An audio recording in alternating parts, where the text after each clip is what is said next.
I can't do this anymore, I said, taking a deep breath to make myself clear. I'm going back to my parents' house. Huh?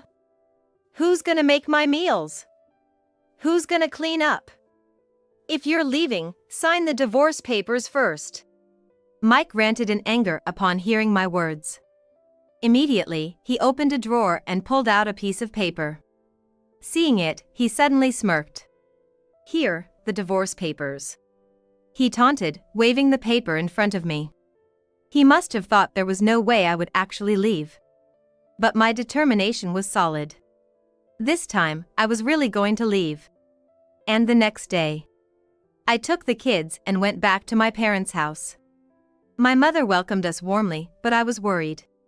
I kept checking my phone multiple times a day, worried that Mike would be furious that I hadn't returned. Surprisingly, there were no calls or emails. Then, the doorbell at my parents' house rang. Hesitantly, I opened the door. There was Mike. Oh no! It seemed he couldn't bear to lose his housekeeper and had followed me to my parents' house. It looked like I had to fight. I clenched my fists and glared at Mike. But something was off about him. He was crying rivers. Anna, I'm sorry. I've been terrible to you. I don't even know what to say, Mike said, his voice trembling as he desperately apologized. What was going on? Was this really the same Mike who had been so unreasonable?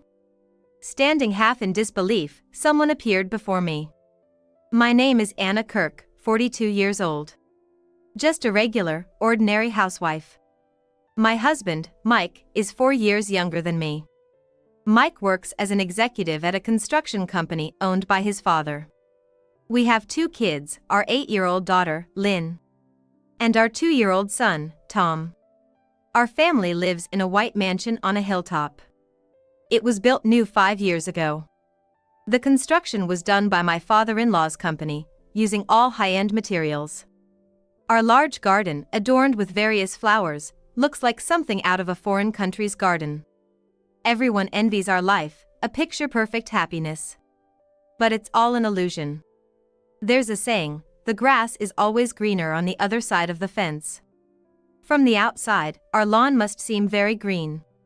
However, the reality is grim. What's growing in our yard isn't grass at all. It's the noxious malice of a person with a rotten core. It all started with my husband, Mike. Marrying him was the beginning of the tragedy. I met Mike when I was 32. At that time, I was just an ordinary office worker. I was starting to think about getting married, and just then, I met Mike through a friend's introduction. Mike was always kind, never without a smile. He was a good conversationalist, knew all the best places and fun activities, and I quickly fell for him. He was an executive at his parents' company, living well. Rich and with a good personality. It was hard to believe he didn't have a girlfriend. I doubted it many times. I even accused him of playing a prank on me or suspected it might be some sort of marriage scam. But Mike always denied it. And then, he would whisper words of love to me. He truly cared for me. I started to feel truly loved. Mike proposed me. I was over the moon and we got married right away. My mom was thrilled too. Actually, my parents divorced when I was young, and I was raised by my single mother. My mom had struggled to raise me. I thought I could finally give her some peace of mind. That's all I was filled with back then. So, I was completely oblivious to the tragedy that was about to unfold. It happened right after we got married. Mike came home from work, changed, and sat at the dining table. What was laid out on the table was a hamburger steak I had put my effort into making. While making idle chat, Mike took a bite of the food. Then, suddenly, his expression changed. He got up with his plate, walked over, and threw the food in the trash. What are you doing? In contrast to my scream-like shout, Mike coldly spat out. This is disgusting. How can anyone eat this? Make it again. But I know I'm not great at cooking, but I put my heart into it. Shut up. You used cheap meat, didn't you? Do you think I'd eat meat for the common folk? Use the prime cuts from a high-end supermarket.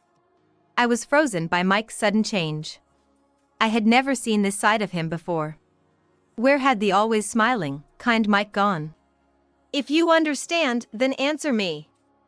My word is the law. Yes, yes, I replied, stunned. From that day on, my days became hellish. Day after day, I was blamed for every little mishap with the household chores. Despite preparing meals exactly as instructed, Mike would nitpick everything from the seasoning to the origin of the vegetables. And when it came to cleaning and laundry, if anything was even slightly off, he'd criticize it. For a stay-at-home wife, can't you do even this much? That was Mike's usual refrain. I had been a working woman, but I quit my job after getting married at Mike's request. He wanted me to focus on household duties, but I never imagined the demands would be this extreme. It was clear he had changed completely after marriage. You're spoiling yourself if you can't do the housework perfectly. If this is all you can manage, you can't stay just a housewife. As a punishment, you'll also work at my company. It was so abrupt. For such a selfish reason, I was now saddled with office work at Mike's company. Naturally, the company should have its own administrative staff. There was no need for me to do it. Watching me juggle housework and office work seemed to amuse him. It was outright harassment. What a terrible personality. If only I had seen through him before we got married. I thought about this many times, but Mike had completely deceived me when we met. He showed his true colors only after making sure I couldn't leave by marrying me. Unbelievable. That such a man could exist. Between household chores, I started doing office work as well. But of course, I wasn't getting paid for it. He must have smoothed it over at the company. Mike is an executive. He could manipulate the situation however he wanted. The only person above Mike was his father, Ivan. Ivan is not only the company's president but also a city councilman, known as a prominent figure in the local community. He seemed very busy, and I had only met him during our marriage introduction and at the wedding ceremony. I imagine that, surely, the man behind the scenes is a tyrant like Mike. Mike's mother died of illness when he was young, and there was no one to stop him. It was hopeless. Eventually, I got pregnant. To be honest, my feelings were complicated. It looks bad not to have kids when we're married, Mike said with a sneer. I had no right to refuse. Who knows what would happen if I did? So, there was no love in that act. I had lost the will to resist and spent each day with a blank mind.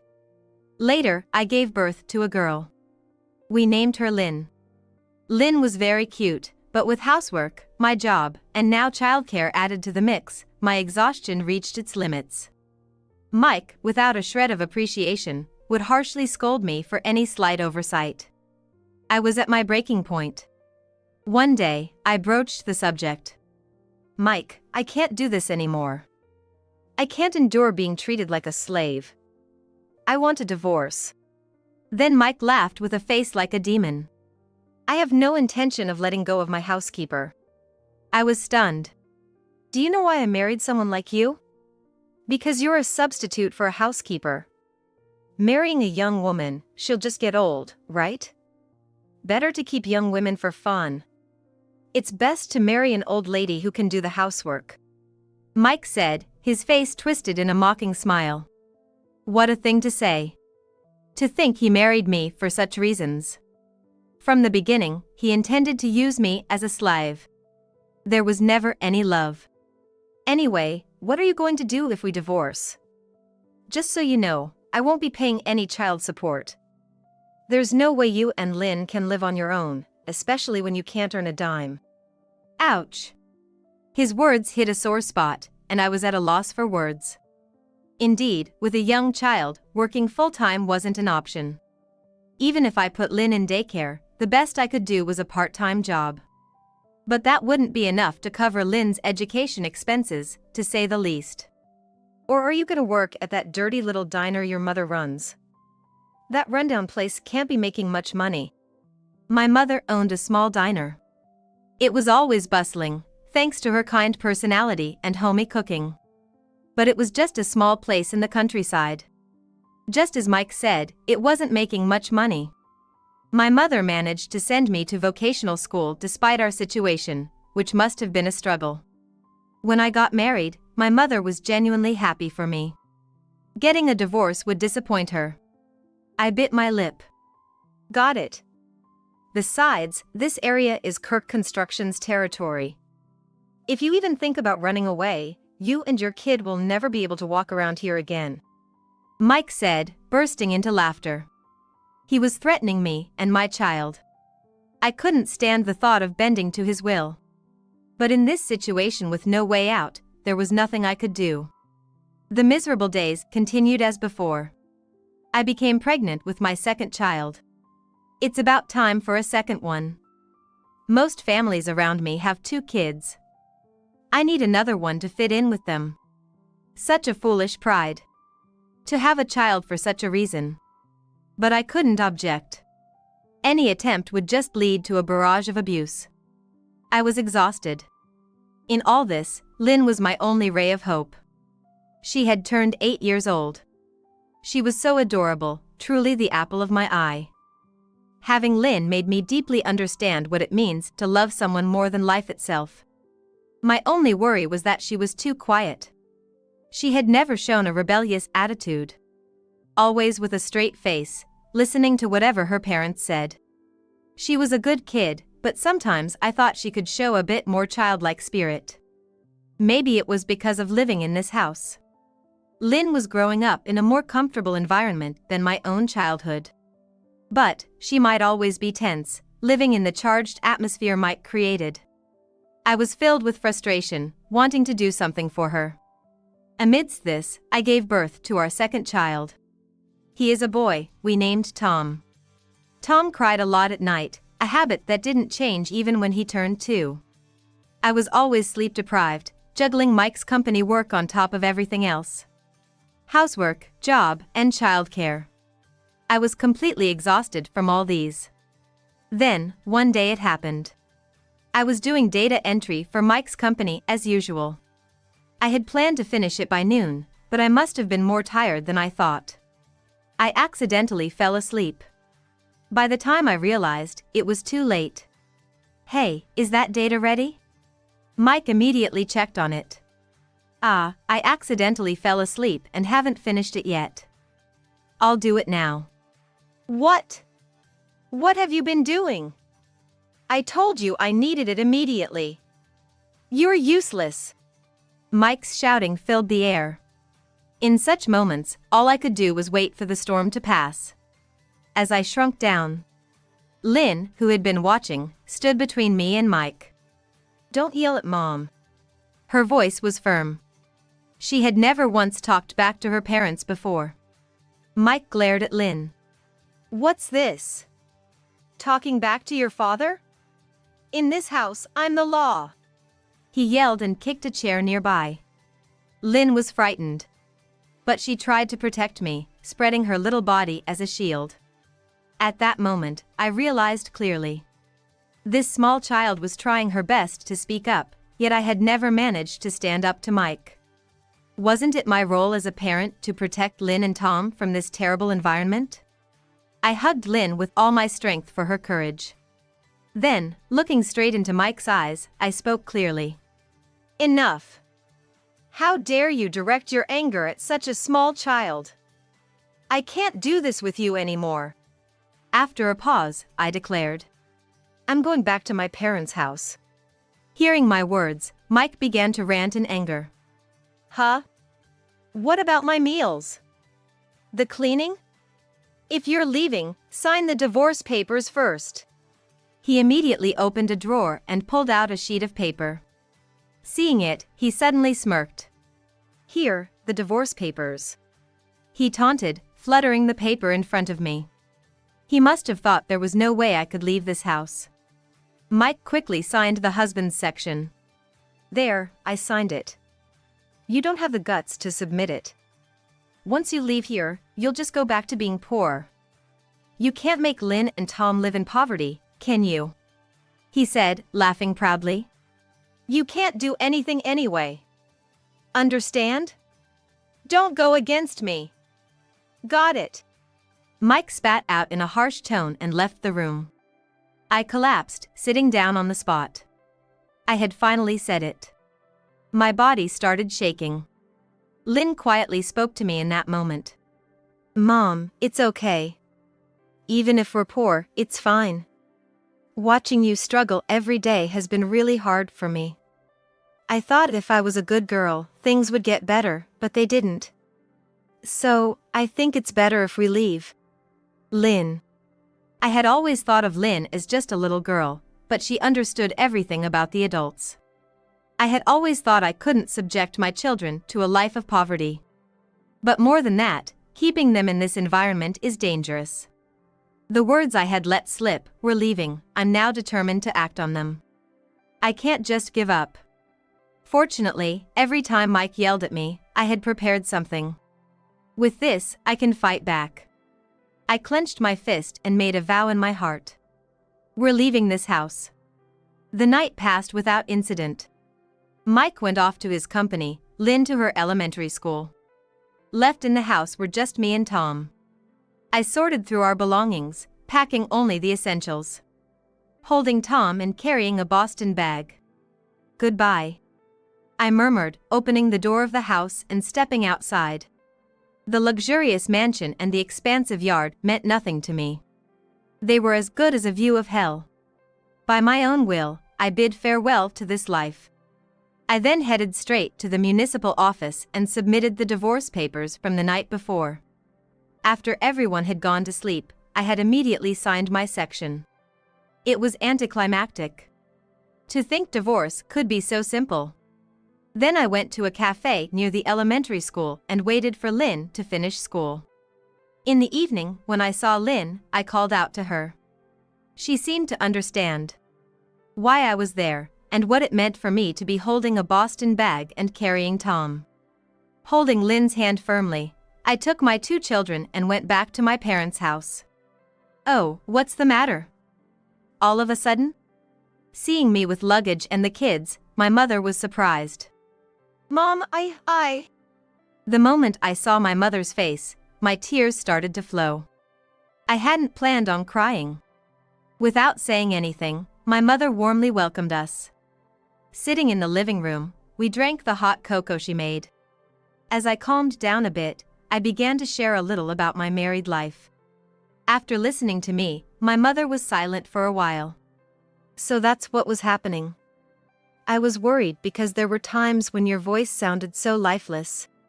I thought I had hidden it well. What are you talking about? You probably just didn't want to worry me and kept it all to yourself. How silly. My mother saw through everything, as expected. You're not alone. You shouldn't hesitate to reach out when you're in trouble. That's right, Mom. I'm on your side, too. Hearing Lynn's words, my mother murmured with admiration. How reliable. That's right. I had completely forgotten because I was so dominated by Mike, body and soul. I have such dependable people around me. Realizing this almost made me tear up again. Then, my mother turned serious again and said, speaking of reliable people, there's someone else who can help you, Anna. Then, my mother turned serious again and said, speaking of reliable people, there's someone else who can help you, Anna. Who? Call this number. Saying so, my mother took out a business card from her bag. It read Ivan Kirk, president of Kirk Construction Company, Limited. My father-in-law. Yes. Yes, as in Mike's dad. He'll probably just care about appearances and yell at me. Just make the call. My mother said, leaving me wondering what she meant. Skeptically, I dialed the number written on the business card. Why did my mother have Ivan's business card in the first place? Hello? Ivan answered the phone promptly. Nervously, I began to speak. Is this my father-in-law? It's Anna. I have something important to discuss. Do you have a moment now? I then recounted everything that had happened, reporting that Mike and I had divorced. Ivan was speechless. What followed was an unexpected turn of events. Days passed. I grew worried that Mike might be furious for not returning home. Surprisingly, there were no calls or emails. "You spoke to Ivan, right? It's going to be okay." My mother reassured me brightly. But still, my anxiety remained unchanged. Then, the doorbell at my parents' house rang. Hesitantly, I opened the door. There was Mike. Oh no. It seemed he couldn't bear to lose his housekeeper and had followed me to my parents' house. I had to stand my ground. Clenching my fists, I glared at Mike. But something was off about him. He was crying like a waterfall. "Anna, I'm sorry. I've been terrible to you, I don't even know what to say." I couldn't understand what he was trying to say. Was this really the Mike I knew? Or was it an act? Behind him was Ivan. Ivan, my father-in-law. "Anna, I'm so sorry," Ivan said, apologized sincerely. Oh, Ivan came too. "It's awkward to talk here, why don't we go inside?" My mother suggested, and we moved the conversation to the living room. "I really don't know what to say, my foolish son has done something terrible." Ivan kept apologizing profusely, while Mike stood by, his face pale, tears streaming down. I never expected such a situation. I had always thought Ivan was just like Mike, two-faced and cold. But I was wrong. When I called Ivan, as my mother had suggested, he immediately said, "Anna, your mother has been nice to me always."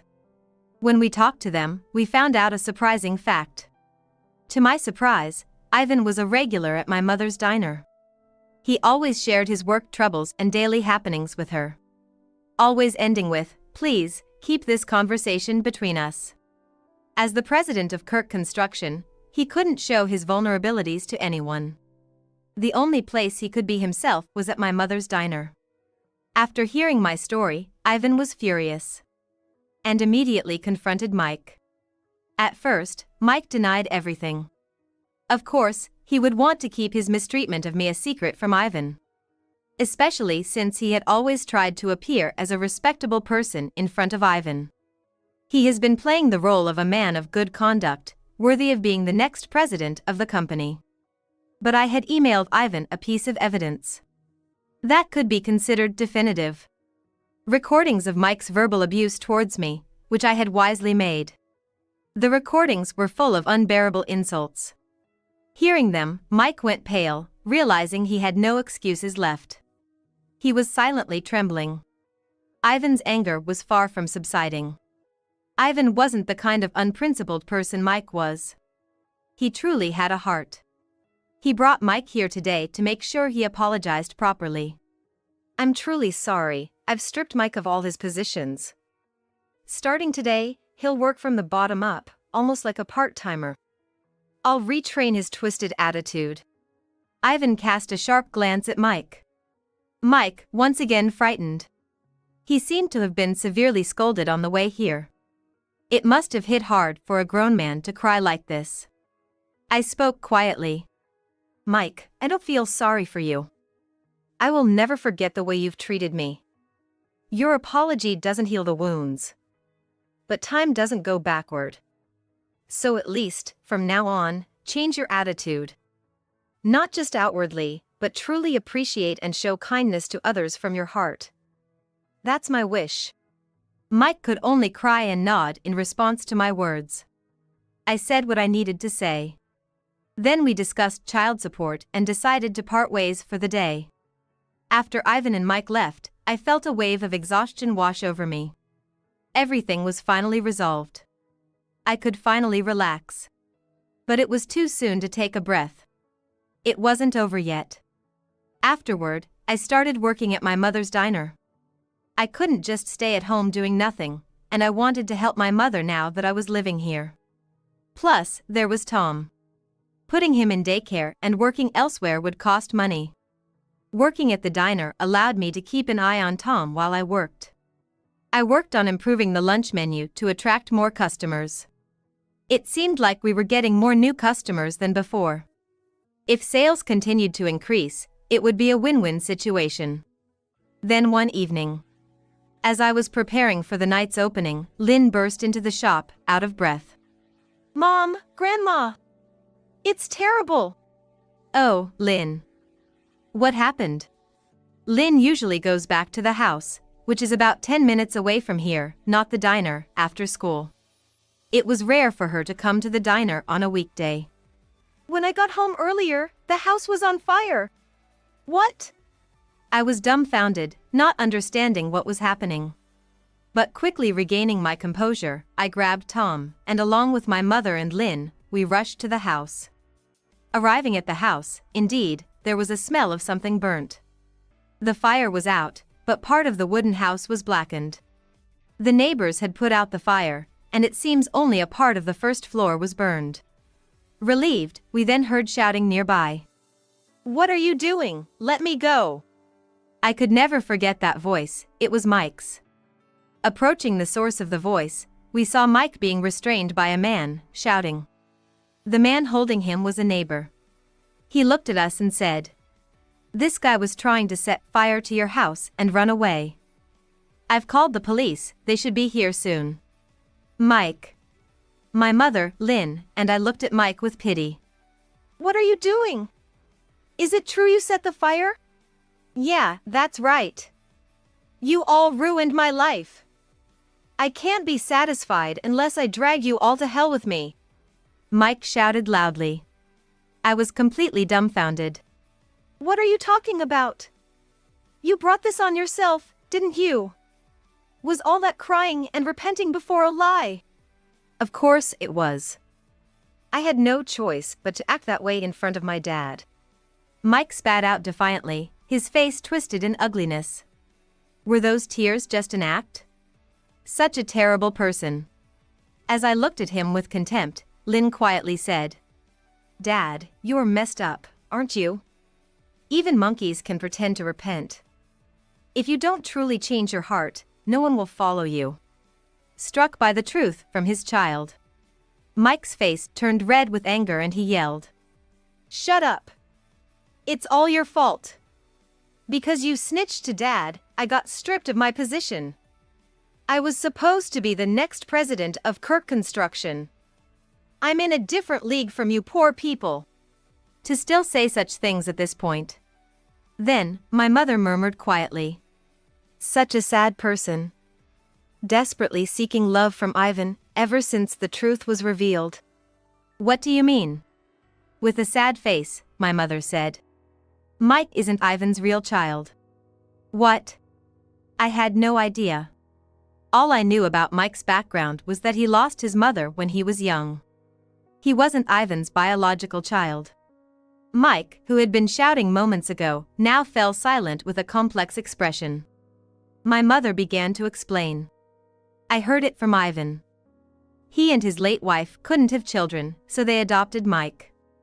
But when Mike was in elementary school, his wife passed away. That's when Ivan told him the truth, that he wasn't their biological child. From then on, you changed.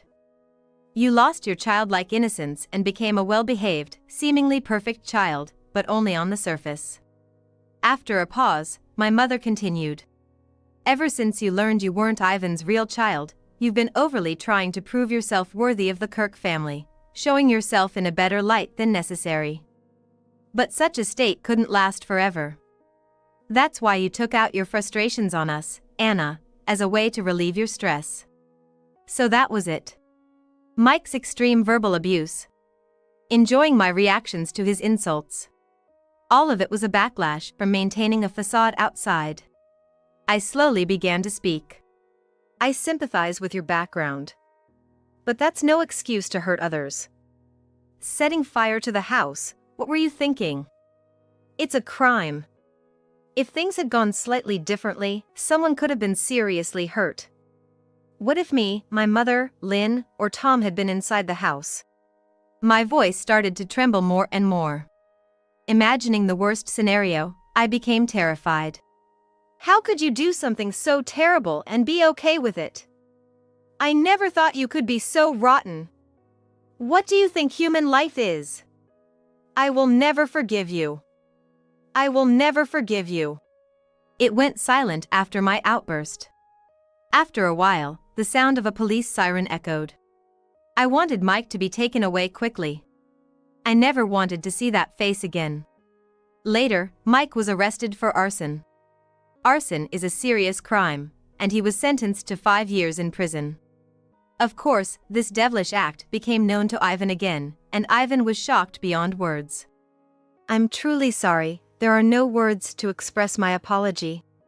Ivan apologized, prostrating himself. All we could say was, please lift your head. He may not be my biological child, but I raised him as my own. With my focus on work every day, I failed to see his true twisted nature. I've caused so much trouble to people around us. I have no choice but to disown him. Ivan said, tears streaming down his face. It was understandable. Ivan was deceived by that devil. Ivan offered to pay for the entire reconstruction of our partially destroyed house. Additionally, he offered to provide the child support that Mike was supposed to pay. It was more than enough. We can't accept that much. We initially refused. No, I want you to accept it.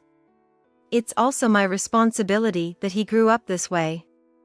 I can't apologize enough. Use this money to build a proper home and raise Lynn and Tom well. Ivan insisted. Okay. I reluctantly agreed, nodding. Time passed, and eventually, Mike was released. But there was no returning to Ivan. To prevent him from harming us, Ivan arranged a job overseas for him.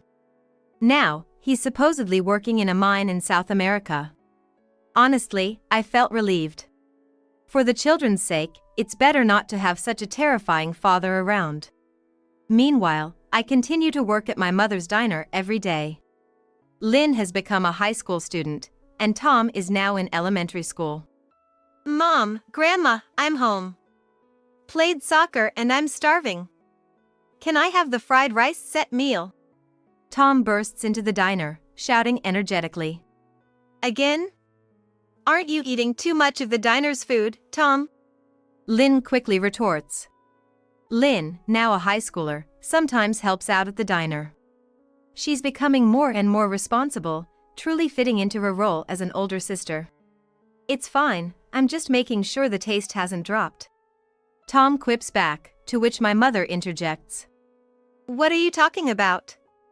You can eat, but only after you wash the dishes. Tom mutters under his breath as he heads into the kitchen. Watching him, we exchange smiles. Just another peaceful afternoon. I'm not wealthy, nor do I live in a mansion. But I am able to spend time with my precious family, without having to mind anyone else. I feel these are incredibly special. I silently pray in my heart for these moments to last forever. My name is Sally. I'm 28 years old. My husband, Tim, works as the executive vice president of the leasing company Smith Lease Company, Limited, founded by his father. However, this Tim is such a spoiled brat and causes all sorts of trouble. My father-in-law, he really passed away as predicted in 3 months. He always kept his promises from the past. So, where did Tim go? He was on the phone. Hey, Mom, Sally, I'm gonna be on a long business trip from now on. Take care of the rest. With his suitcase already packed, Tim went on a so-called business trip, which was actually a trip for an affair. Then, 2 weeks later, Tim returned home with his pregnant mistress, Rachel. Rachel is pregnant, so I'm gonna take responsibility. It's divorce for us, Sally. Dad left an inheritance, so ask for as much money as you want, bragged Tim. I'll be taking Tim then. It'd be interesting to see if you can still say that after knowing the truth. You're really stupid, actually. Emily calmly conveyed the content written on the will of father-in-law, Dan. Tim and Rachel were frantic. The story begins with Smith Lease Company, Limited, founded by Dan. What? Break up? Why? Well, you'd find out sooner or later, so I'll be honest. I've decided to marry Sally. Huh? Is she the receptionist, Sally? I had my eye on her for a while but gave up because she said she had a boyfriend. But I heard she broke up, so I immediately confessed. And Sally said yes just like that? How easy is that woman? I got rejected, but I kept asking. After all, she's the company's flower, the Madonna of our company. If she's broken up with her boyfriend, why not give it a shot? Tim doesn't know the real Sally, so he can say that. Being beautiful is justice. Besides, I'm gonna be the next president of this company. Why would I say no? That's right, I couldn't refuse either. Tim helped me get over my ex and was very assertive. But Rachel, who joined the company the same year as me, must have hated me fiercely. Home late again? You go out drinking every night, is your body okay? I've told you, you don't have to wait for me. Every morning, you're late for work. Even if it's your father's company, this is not setting a good example. Shut up! When did you become such a nagging wife? We've only been married for half a year. The marriage life I had imagined lasted only the first month or two. Tim was already tired of me. He was satisfied just with the process of winning me over. Fine, if you want to do what you like, Tim, fulfill my wish. You always brag about having money, so it should be easy for you. In return, I won't complain, no matter what you do in the mornings or if it's a one-night stand. So, what do you want? I love fashion, right? So, I want to start an online select shop for fashion. Can you provide the funding? I never paid much attention to your clothes when you were working. But I've heard you were often stopped on the street for snap photos that ended up in magazines. Well, I'm not interested, but go ahead and prepare an estimate. If you can manage with a few $100,000, it's no big deal. Both Tim and I had cooled off, but getting divorced so soon would look bad. Being a married couple only in name was probably what everyone expected. How's your father doing? Was he hospitalized for a while? It was around midnight. I got a call from my mother-in-law, Emily, saying that my father-in-law, Dan, had collapsed at home and was taken to the hospital by ambulance. Only Tim went to the hospital. And he came back early in the morning. That's because Tim was at a loss for words, so it must be bad. Dad has pancreatic cancer. Pancreatic cancer often doesn't have symptoms, and it's usually discovered late. He was working normally at the company just yesterday. Is it advanced? It's terminal. He was given 3 months to live. I can't prepare myself. So, he's gonna be hospitalized from today? I heard your mom also has back problems. Can she manage the caregiving? Dad wants to spend his last days at home. We've already arranged for a hospital bed at the house. Mom's back is in bad shape, she can't take care of him. It's hard to keep up as our parents get older. Of course, Sally will be the one looking after Dad and Mom. What? It's not surprising. You're the wife of the only son of the Smith family. When you get married, you're supposed to prioritize your in-laws over your own parents. You mean I have to take care of Dad and Mom all by myself? Wouldn't it be smoother to have a professional come in for caregiving? Dad doesn't want strangers in the house. In such a big house, Mom managed all the housework without any help. I wish you could learn from her. Now's not the time to talk about fashion. What? You mean I should quit just as the e-commerce website is about to go live? Of course. What's more important right now? This is no time to be dabbling in hobbies. I've left caregiving and housework to you at my parents' place from tomorrow. Don't worry about my dinner or anything, just look after Dad and Mom. Tim probably sees this as a perfect opportunity to cheat. A chance to stretch his wings while his wife is away. I'm just 26, married only for half a year. And yet, I'm being forced into double caregiving. We've set up the medical bed in the living room. The bedroom is too far away, you might not hear if he calls. He's just sleeping all day, and doesn't have the energy or strength for anything else. How's your back? It's the age, I guess. Ever since she turned 60, it's been one thing after another. It's shameful she can't even take care of Dad. I'm sorry to put you through this, Sally, especially since you're newlyweds. No, it's part of being a wife. I had no confidence. I wanted to run away. It's too much for me. Flowers are delivered here once a week. Are they from a friend of Dad's? We're 2 months into caregiving. I've settled into a mundane life as a caregiver. Oh, that person. Well, I guess you could say an acquaintance of Dad's. I was curious about Emily's attitude but didn't pry further. Each delivery came with a letter, so I wondered if it might be Dad's mistress. But the sender's name was male. Maybe Dad's admirer? Emily joked. We needed something to lighten the heavy atmosphere of the Smith household. My father-in-law is on treatment, so there's no need to prepare meals, but he's visibly weakening. All I can do is change his diapers, clean him, and massage him when he's in pain. For now, Emily's back pain has eased, but caregiving is so labor-intensive, it wouldn't be surprising if it flared up again. Sally being here full-time, even at night, is a huge help. Dad can't speak anymore, so we have to guess his needs. Changing his position at night is a real challenge. It takes both Emily and Sally to move him. Sally, taking the initiative in these difficult tasks, is truly a model wife. How lucky we are that you married our son. Tomorrow, a lawyer is coming over. Dad's planning to leave a will.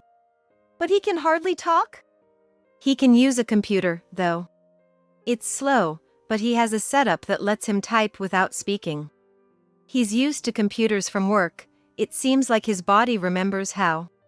He's been slowly writing the will, piece by piece, to give to the lawyer tomorrow. Emily said with a sad smile. What's this, suddenly coming back? At least let me know. I just came to pick up some necessities. And you're drinking beer in the afternoon? Skipping work without a care, thinking you'll become president? The employees are complaining. Anyone who opposes me gets fired immediately. Looking around, the place was a mess. Beer cans and convenience store meal remnants were scattered everywhere. Shirts, lounge clothes, socks, and underwear were all over, obviously left wherever they were taken off. Why don't you clean up a bit? It stinks and the air is bad. How about opening a window to air it out? Then do it, Sally. I'm not supposed to do housework. I'm not a maid. I'm already doing all the housework at your family's place, checking on your father in between. I'm barely getting any sleep. You haven't seen yourself in the mirror, have you? With no makeup and your hair all over, you look like an old woman. I didn't marry Sally for this. I wanted a trophy wife, and even that's too much to ask? Who do you think I'm taking care of? I didn't get married for this. So, what did you expect from marriage? Thought you'd have an easy life? Never worry about money, just enjoy life forever? I chose Sally for her looks, and she chose me for my status, right? But marriage means dealing with the unexpected. Just hang in there for about another month. You're the worst. What do you think of your father? He's trying to live to the fullest until the very end. Thanks to him, we have our current lifestyle, and you're not even grateful. Karma will get you. I completely lost it with Tim's words. I get it, he's been spoiled all his life, so his sense is different from normal people. But I can't forgive such disregard for life. After that, I didn't return to Tim's house for a while. It's no use, I can't get through to Tim. Emily has been trying to call Tim's cell phone. She also contacted his office, but as expected, Tim didn't show up for work. The situation has become critical with Dan's health, as told by the doctor. It's time to call the family together while he's still conscious. The last thing to go is his hearing, so just speaking to him will reach him. I'm going to Tim's house. When I arrived at Tim's place, Rachel was sitting on the couch like she owned the place. So, he's now openly bringing his mistress home. What do you want? This is mine and Tim's love nest. What love nest in such a mess? Where's Tim? He went to the store. What do you want with Tim? It's none of your business, Rachel. Rachel and I joined the company at the same time but worked in different departments, so we didn't interact much. However, I heard she saw me as a rival. Thought you won in life by marrying Tim? But being a caregiver as a wife, it's better to be in a mistress position like me, no responsibilities. The once beautiful Sally has become so shabby. What happened to the company's Madonna? You look like you're in your 40s even though we're the same age. Tim likes new things. You must have looked dazzling to him for a moment. But as soon as he got you, he discarded you. We've been together for 4 years, so I'm the real girlfriend. In the end, Tim wanders, but he comes back to me. But I'm glad I didn't rush to marry Tim. Taking care of the president? No thanks. Poor Sally, used and discarded. Rachel, you've been hostile since we joined. Because I was at the reception and you were in accounting? I've heard rumors about your surgery addiction, clearly a failure, right? You're chasing eternal beauty, but don't you realize your face is becoming unrecognizable? Always insecure about your looks. Maybe you should have polished your inner self? I don't need to hear that from you. You stole Tim and comfortably settled as his wife, enjoying a carefree life. But bad deeds come back to haunt you, like being burdened with caregiving right after marriage. If Tim really cared about Sally, he'd hire a caregiver.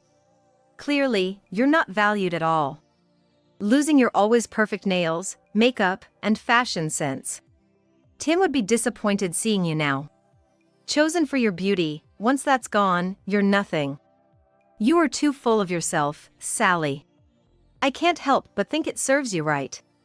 Your words are just the ramblings of someone who couldn't be number one. Sounds like sour grapes to me. A wife has her role, building a relationship through these human moments. If Tim really valued you, you would have been married after 4 years.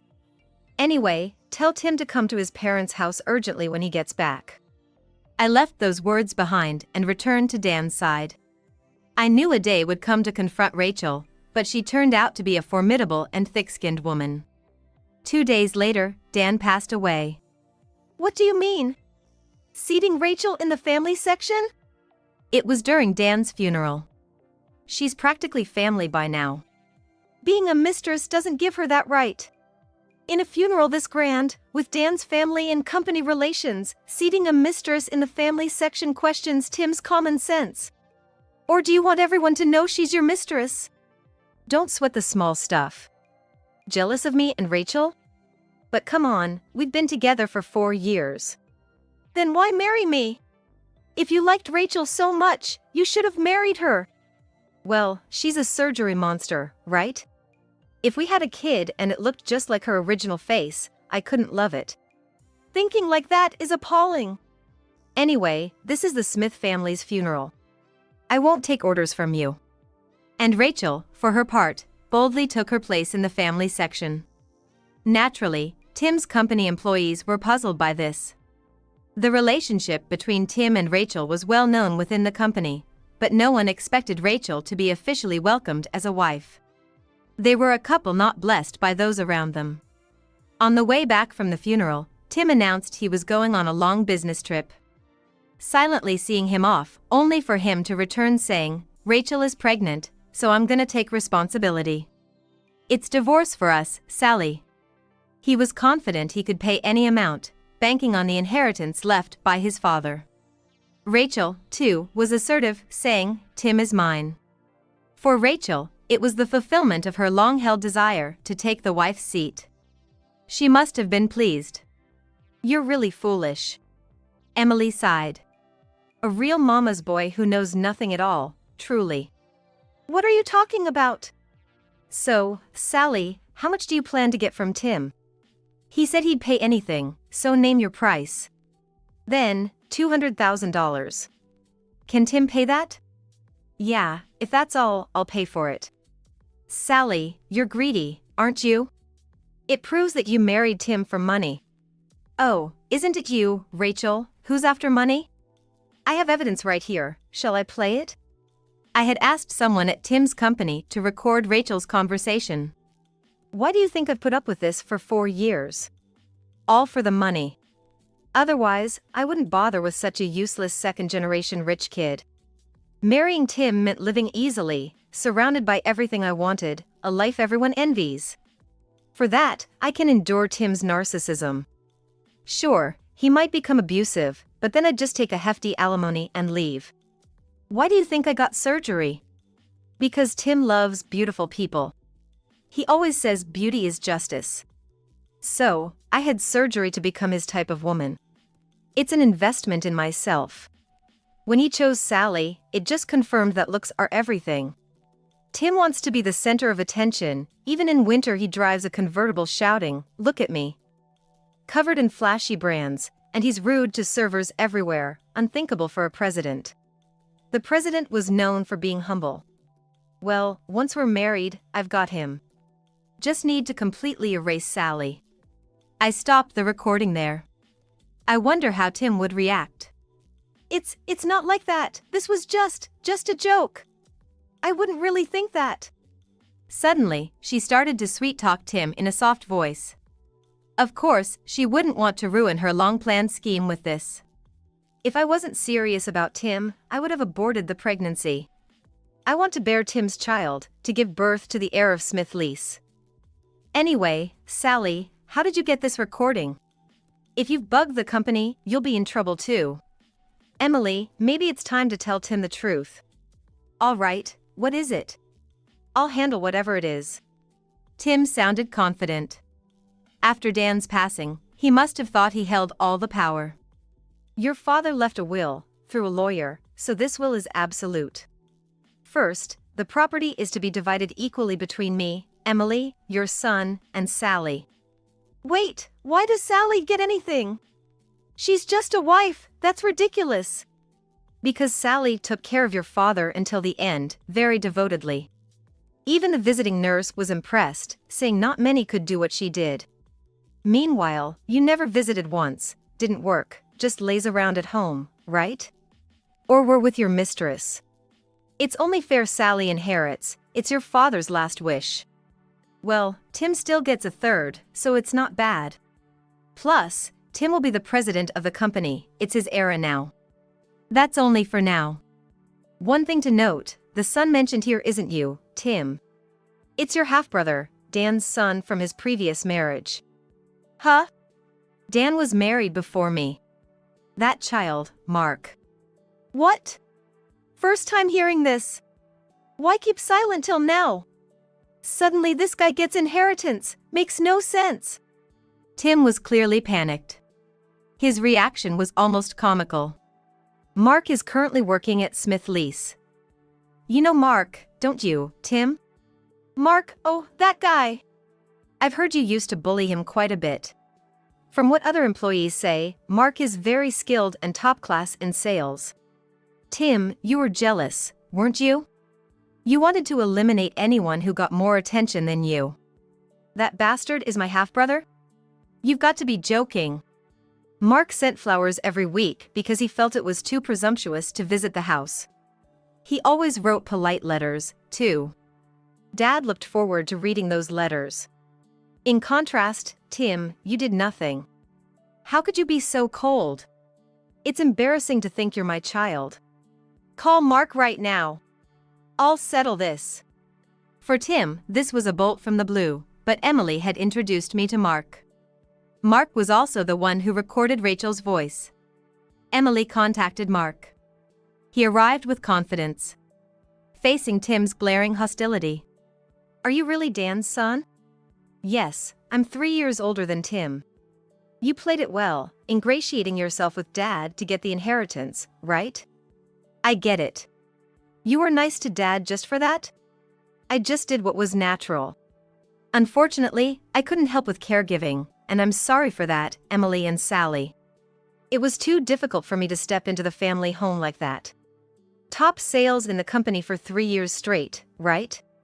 Why did Dad make Tim the executive vice president and leave you as an ordinary employee?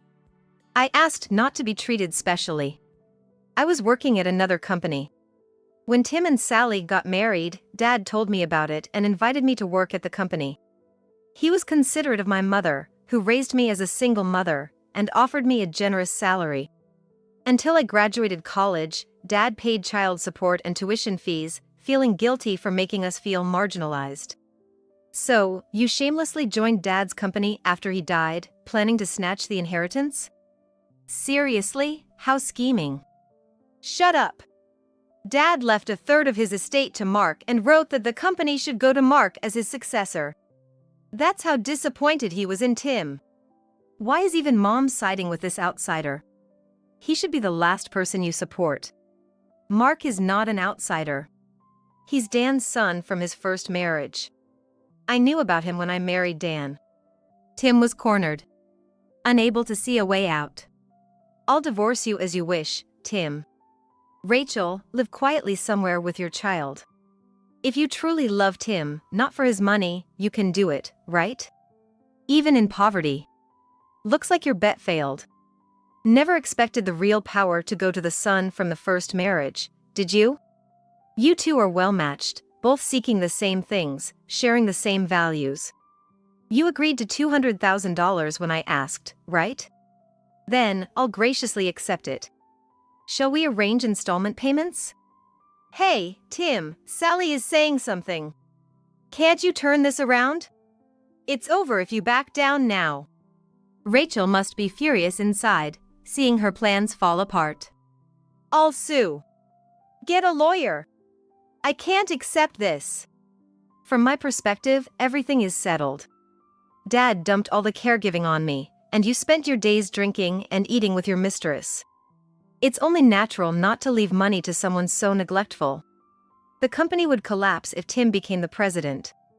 How will you live, burdening so many employees with debt? Don't add to the misery.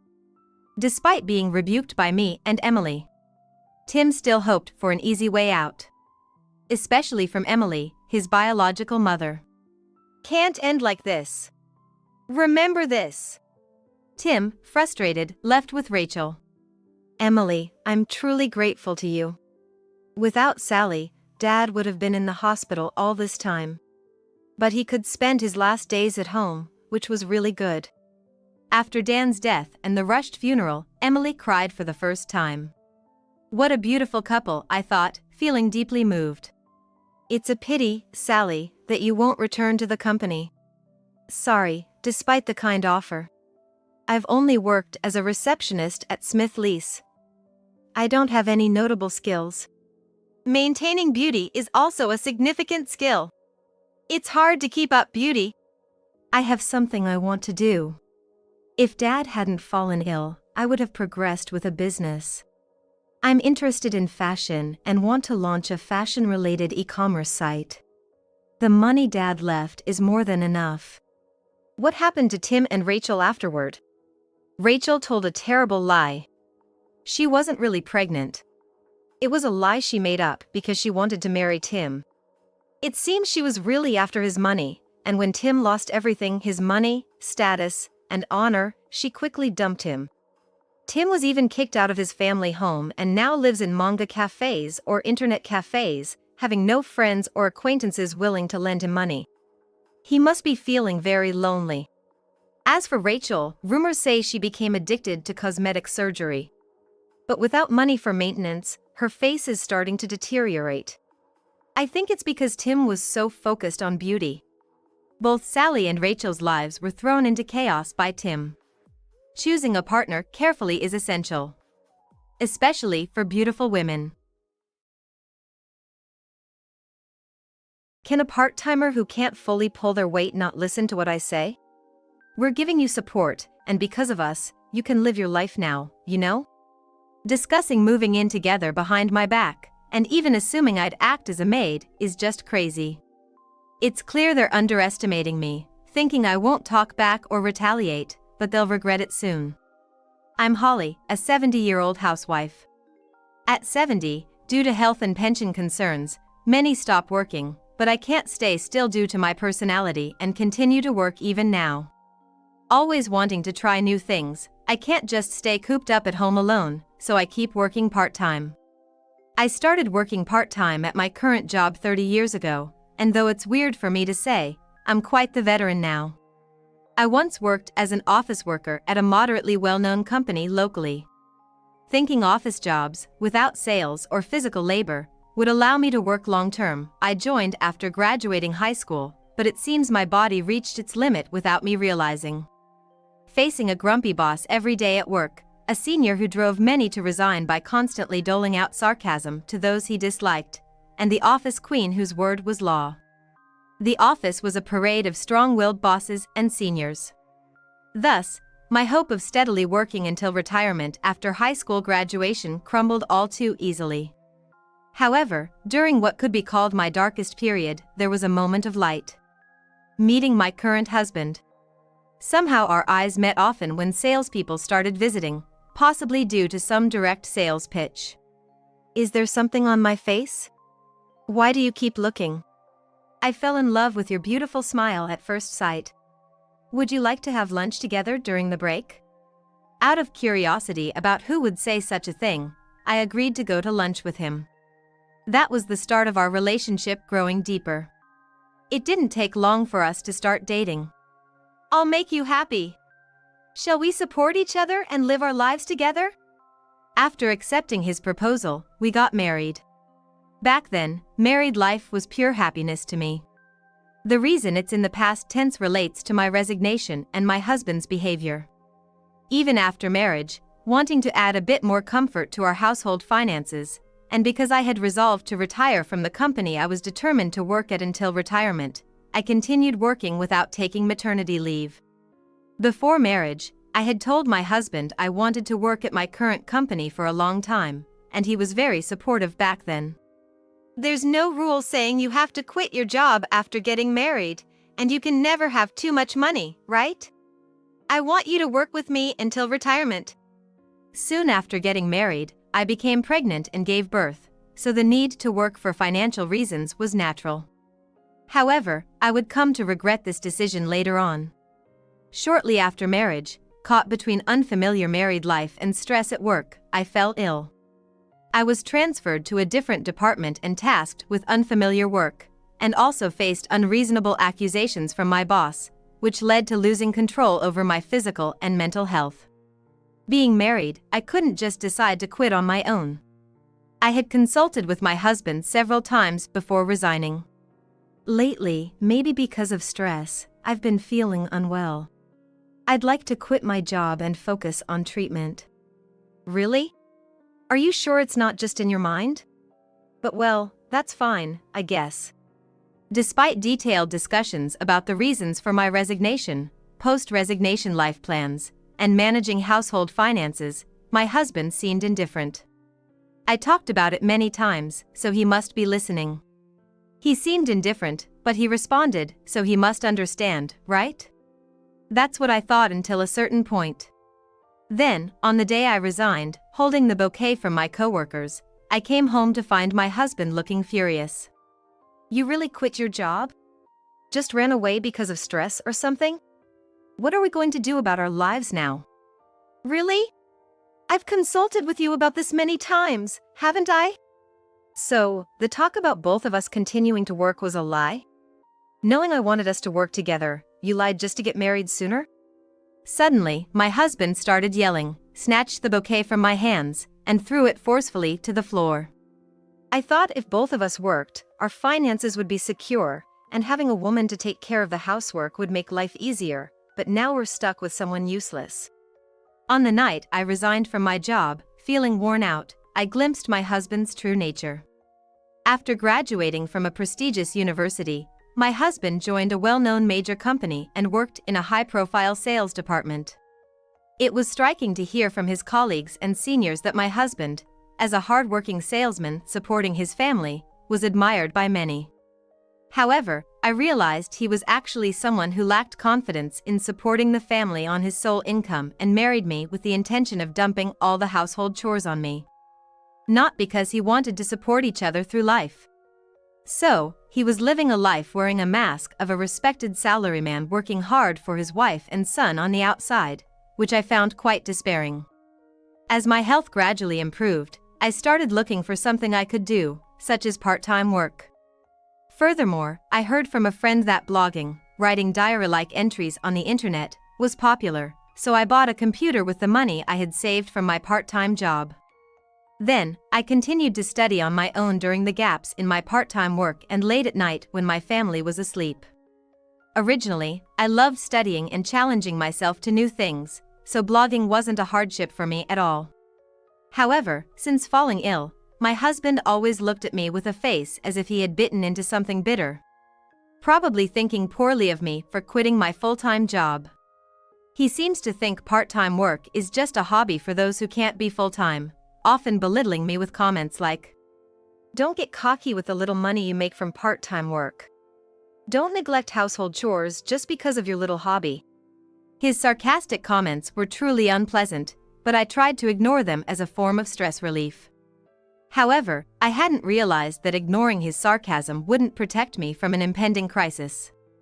One day, my son said he had decided to marry and wanted us to meet her. "I'm currently dating someone at work, and I want you and Dad to meet her." "Finally, you're introducing someone you're dating. I'm happy, son. Just don't bring home someone unimpressive like her." "No way. She's a wonderful woman, not unimpressive at all, unlike Mom. Plus, I've already told her about Dad. She's eager to meet the elite dad who works at a very famous company." My son has always looked up to his father, who works at the forefront of a famous company. It seems he believes that because his father is capable enough to work at a big company, he must be capable himself. Perhaps because my husband makes derogatory comments about me, my son seems to look down on me somewhat, with his sarcasm evident in his words. Currently, my son works as a full-time employee at a nearby supermarket, dating a part-time woman there. Honestly, being an only child and over 40, not to mention not the most pleasant personality, I thought marriage might be difficult for him, so this news was incredibly joyful. On the day we had arranged, my son brought his girlfriend home. "Nice to meet you, I'm Michelle." Feeling chills at her nasal voice and upward gaze. She wore an off-the-shoulder knit and a very short skirt, dressed too flamboyantly and revealing for her age. Whether it was a woman's intuition or a parent's. Seeing her, I wondered if this was appropriate attire for meeting one's future in-laws, feeling an ominous premonition. However, my husband seemed to like her at first sight. "What a lovely lady you've brought. I'm so happy to have such a cute woman." If he had just liked my son's girlfriend at first sight, that would have been fine. But he started to constantly belittle me while praising her. "Wow, Michelle, you look cute in that blouse today. It really shines when a beautiful woman wears it. If my wife wore that, it'd be pearls before swine." "Stop it, saying that is disrespectful to both pigs and pearls." While I could ignore some of it, it was unpleasant to be persistently mocked. At one point, feeling so upset I went silent, my husband and Michelle taunted me. "What's wrong? You look so scary, what happened? Are you considering Michelle a rival? How shameful. I can't believe you think you're even in the same league." Then, my son added insult to injury. "Mom doesn't dress properly because she doesn't work properly. That's why you always look so sloppy."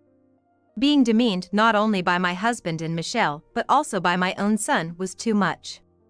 Nevertheless, there seems to be a bond between my son's wife and my husband that goes beyond the usual in-law relationship.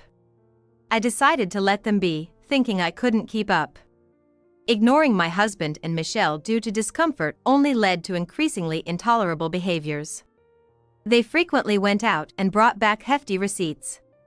It wasn't rare for my husband to return late at night by taxi, flushed and with receipts nearing $2,000 from outings with my son and his wife. Considering our age and the uncertain future of our employment, the fury at their lavish spending was nearly trembling. On another occasion, they discussed staying at a luxury inn in Alaska, excluding me from the plan. "Next time, let's go to a luxury inn that just opened in Alaska. I hear the course meals are to die for." My son, always in the know. "I'd love to go, but the money." My son glanced at my husband with longing, to which my husband confidently replied, "Leave it to me. With my company's bonus, we can live large. I'm so happy. Dad, you're amazing. I want to eat lots of seafood." It seemed the accommodation would be entirely on my husband, costing several $1,000s per person per night. How come, isn't Holly staying with us? Of course not. Sharing a room with her? That'd be a waste of money. Yeah, such a nice room would be wasted on her. Hearing them mock me was shakingly humiliating. After returning from the luxury and trip with my son and his wife, my husband suddenly declared he was building a new house. A new house? But we already have this one. It's my decision. You have no say in this. Building a house isn't simple, especially not at our age. Having a house doesn't necessarily mean a secure future. What about the money we'll need for our retirement? I'm nearing retirement. Whether I retire on time or extend my employment, we'll have enough money. We can take out a mortgage and manage our assets. This is why women who don't understand finances are a problem. Facing my husband's onslaught of jargon felt unnerving. Even though he talks about getting a loan easily, it's not guaranteed that the application will be approved under the conditions we expect. Easy for you to say about getting a loan, but what about the approval at our age? If we apply for a joint loan, there shouldn't be a problem. I've consulted with an expert. There won't be any issues. Despite using an expert's advice to persuade me, I remained unconvinced. Are you sure about that loan? Since when did you become so important? Are you saying the expert is wrong? This is an order from the head of the household. Although abrupt, our current home had its inconveniences for retirement life. If not remodeling, rebuilding might be an option. Perhaps my husband was considering a comfortable retirement life for us, albeit grudgingly. But this was just wishful thinking on my part.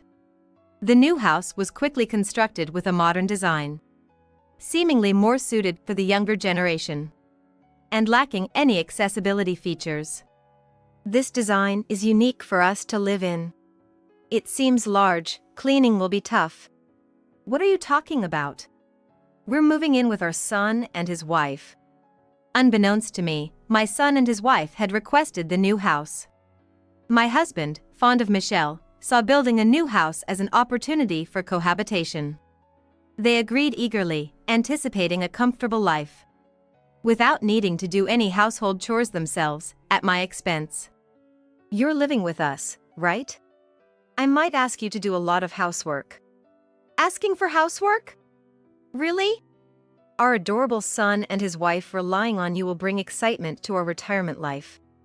I already have something I'd like to ask.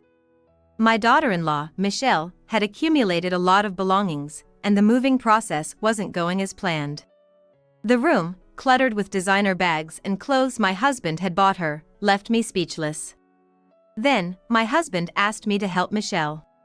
You wouldn't abandon Michelle in her time of need, right?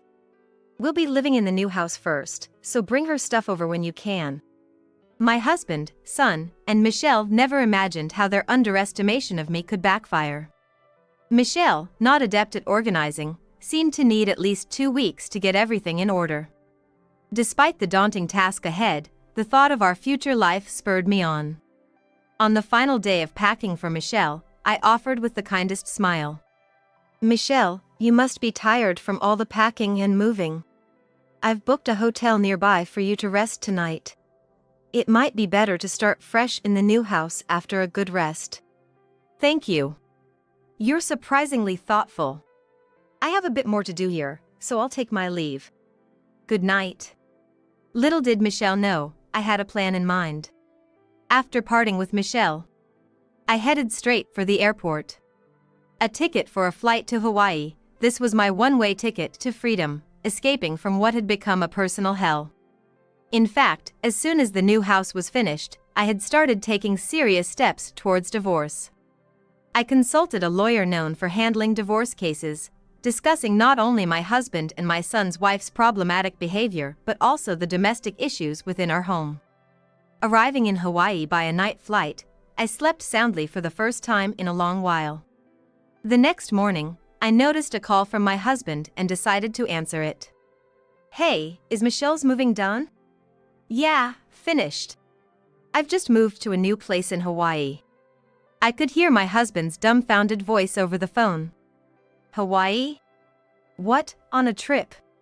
You think I'd go on a trip by myself at this time? His incredulous silence was almost audible, and I struggled to suppress my laughter. Regaining his composure, he blustered. I didn't hear anything about Hawaii.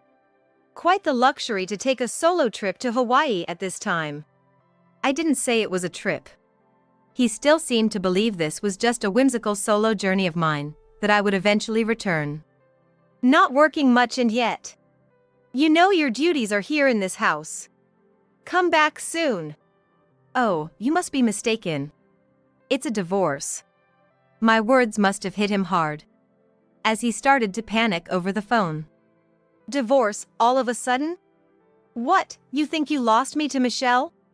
Competing with her, how shameless of you. Jealous of Michelle getting along with you and thus wanting a divorce, is that your storyline? Don't make me laugh. You'll be hearing from my lawyer soon, so make sure to sign the papers. Initially, my husband dismissed my words as a joke, but the mention of a lawyer seemed to have a significant impact. How can you say divorce? This house has a joint loan in your name too. How could you just decide on a divorce? With a joint loan, it's a condition that I live in the house, right? So, divorce means we'd have to reapply for the loan. I'm sure the lawyer will explain all this to you, so please cooperate. A joint loan implies that both parties must reside in the home. Divorcing and restructuring the loan would be a considerable challenge. Having a capable lawyer made the process, from the loan to divorce and asset division, much more manageable in my favor. Oh, and I almost forgot to tell you something important. I've applied for a preliminary garnishment on your retirement fund and other benefits. The company has been informed of the details. What? Garnishment? My retirement fund? You think you can just do that? Not just divorce but aiming for my retirement money too? Hearing about the garnishment, he started yelling through the phone, clearly panicked. To the outside world, I'm seen as a family-loving husband, a father respected by his children. Who would believe such a thing? All those lies and pretenses are bound to unravel eventually. Of course, I had considered all these factors before informing his workplace and applying for the garnishment. And just so you know, are you familiar with the concept of marital assets? Well, as I mentioned, you'll be hearing everything from the lawyer.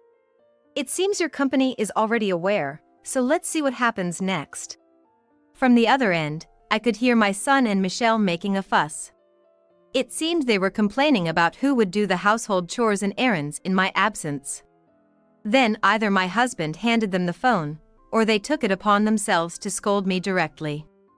Hey, if you don't come back, who's gonna take care of the house? You expect Dad or Michelle to do it? There's no rule on who has to do the housework. We're all adults, right? Besides, shouldn't you be more worried about not looking for affairs on dating apps instead? I had heard from a friend that my son was on a dating app. At first, I was incredulous, but the profile, though photoshopped, was unmistakably my son. Discovered because he had been persistently messaging my friend's daughter. Single man, second son, working in a listed company, faithful personality who cherishes his loved one. I see. What? Accusing me of cheating? Are you harassing me, Mom? I never imagined my son would be the type to secretly engage in affairs. As he floundered and lashed out in denial, I continued without concern. It's not harassment, I'm just reading what's written here. Michelle knows about this profile, right? I've just sent her the link. Michelle's outcry was audible after she presumably checked the profile. I don't know if this is some kind of Photoshop or what, but is this harassment? Please stop it. Stop it? That's my line, Michelle. You've been taking out loans in my name, haven't you? I had received several debt collection notices for debts I didn't recognize, so upon investigation, it turned out they were taken out by my son's wife, Michelle, and since they couldn't collect from her, they came to me. I don't know what you've been spending it on, but living beyond your means to indulge in luxuries will only ruin you. After living off your husband's money for years, you have no right to lecture me. You might see it that way. I've also consulted a lawyer about your debts, along with my husband's issue, so you'll be hearing from them too. My husband and Michelle were still muttering something over the phone, but I didn't have the time to waste, so I hung up. The day after my day off, when my husband went to work, it seems he was given the cold shoulder by everyone on his floor. According to what he heard from a colleague, the news about the preliminary garnishment of his retirement funds had somehow leaked, and many people came to know about it. As a top salesman on the fast track, he had a few offers for re-employment or a position at a partnering company, but those opportunities were cut off due to the rumor about the garnishment, and he ended up resigning. Though he barely managed to restructure the loan, their lavish lifestyle up to that point meant they were living hand to mouth. You said something different. You claimed your job at the supermarket was part of learning business management, and you'd eventually work at a big company through Dad's introduction, right? It can't be helped since Dad quit his job. You're the one who always asked Dad for things. Why don't you sell some of those branded items you begged for and add to the household income? It's no joke. If your father had fallen this low, I never would have married you. Michelle had decided to marry my son partly because she thought she was getting an elite father-in-law. So she was initially furious when the reality was different. It seems my son also promised her a lavish lifestyle, claiming that once he got a job through my husband's influence at a big company, they could have anything they wanted. However, that never materialized. Michelle's screaming and rampages caught the attention of the neighbors, and at one point, they even required intervention from the authorities. Her abnormal behavior and outbursts eventually led to mental health issues. And stress-induced binge eating made her gain so much weight that she couldn't support her own body, leading to her being banned from some stores, as I was told by acquaintances from the old neighborhood. Starting over at this age requires a significant effort, but that seems unlikely now. My son's situation was no better. He had been fired from the supermarket job after causing trouble with a customer. I had heard about his problematic customer service before, but it escalated into a full-blown argument that he couldn't control, leading to his dismissal for causing destruction to store property and merchandise. He often boasted about not belonging in such a trivial job, claiming he'd work at a big company and make a name for himself, but his future looks bleak now. I'll show you. I'm not someone to be stuck in a place like this. Even after losing his job, he continued to boast on social media, trying to appear bigger than he was. Moreover, believing his father had money, he did nothing for job hunting, spending his days between home and gambling. Michelle, as a woman, you should at least be able to do some housework. I have no business taking orders from a jobless, penniless father-in-law. My husband, who had never done housework, tried to pass it all on to Michelle as he did with me, leading to ugly disputes. Hearing such unbearable details from acquaintances suggests the actual situation must be quite bad. As for me, after the divorce was finalized, I'm now living a free life in Hawaii. Thanks to secretly continuing my blog alongside part-time work for years, I had saved a considerable amount of money. My husband was too busy making snide remarks to notice what I was doing, let alone the existence of the blog or the savings that allowed me to buy a new house. Moreover, my long-term blogging caught the attention of a company interested in my work on travel and local information, leading to an offer to write about the charms of different places. Choosing Hawaii, a place I had long admired, turned out to be the right decision. The warm welcome from the locals, even to someone from outside the area, has been nothing but grateful. Living alone now, I quickly made friends, leaving no room for loneliness in my daily life. I'm glad that years of hard work have allowed me to achieve a happy and free life like this. Just like the people living in this area, I too want to continue living my life with compassion towards others. I'm not cold, so leave me alone. I won't hand this child over to a bad person like you. On the evening of a day when a severe cold wave was reported on the news, I was hurrying home. Then, on the way, I happened to see my niece, but something about her seemed off. For some reason, she wasn't wearing a jacket and was holding it in her arms. When I took a closer look at what she was holding, I couldn't believe it was a baby. Moreover, both my niece and the baby seemed to be thin and their clothes were dirty. "Where are you going with a baby in this cold?"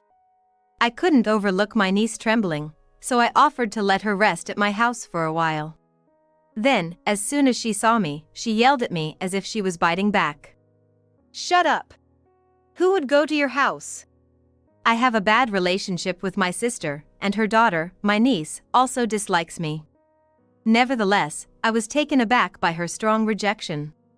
But under this cold sky, leaving them alone felt dangerous for both my niece and the baby.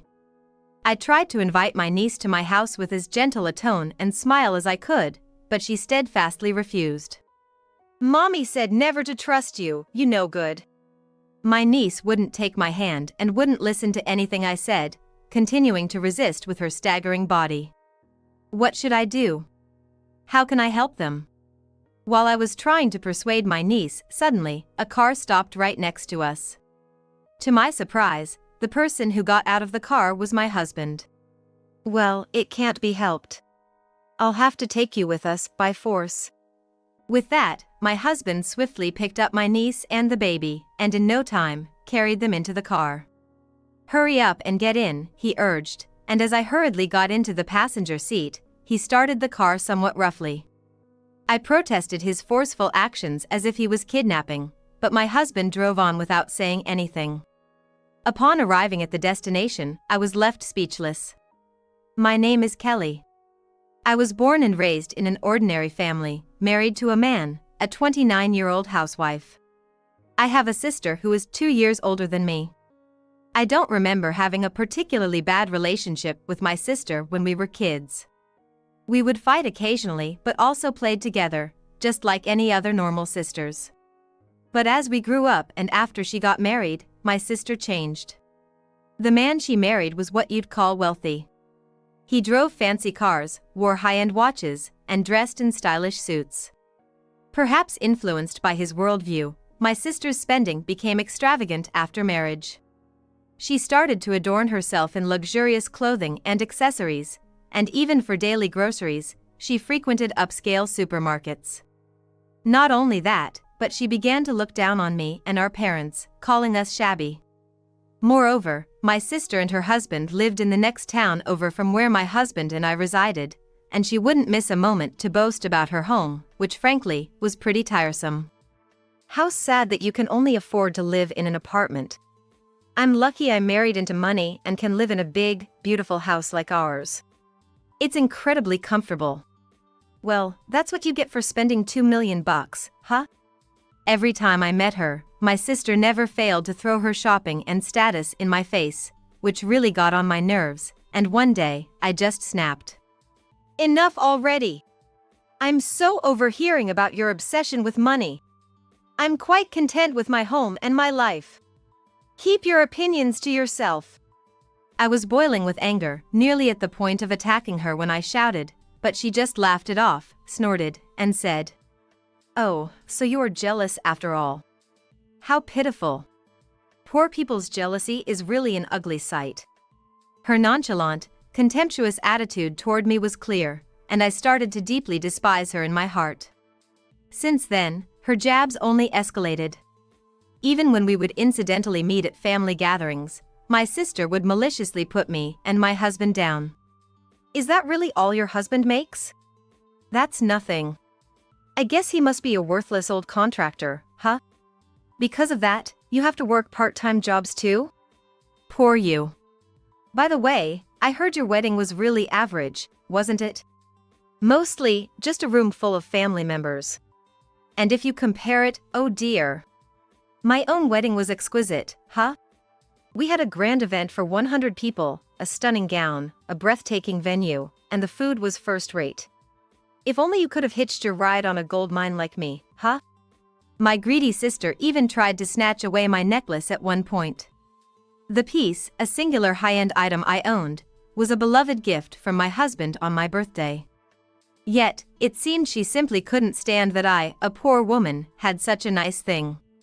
How dare a poor girl like you carry a big fashion brand name? It doesn't suit you at all, to be honest. Actually, it's kind of depressing how that lovely necklace is wasted on you. It would look way better on me, so you might as well give it up. Thankfully, the necklace wasn't actually taken from me, but she managed to snap its chain, and I was left quietly weeping for the love that was particularly marred by this act of sadism. Consequently, from then on, I did everything to outright ignore my sister at any turn, for any lingers of comfort had been eradicated with her presence. To avoid my sister meant also distancing from her family.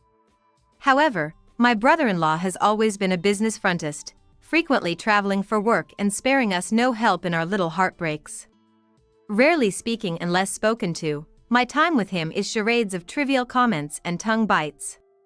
Despite his stoic hard shell, I regretfully fell party to reading him as well in the wretched limelight of my very opulent girl sister.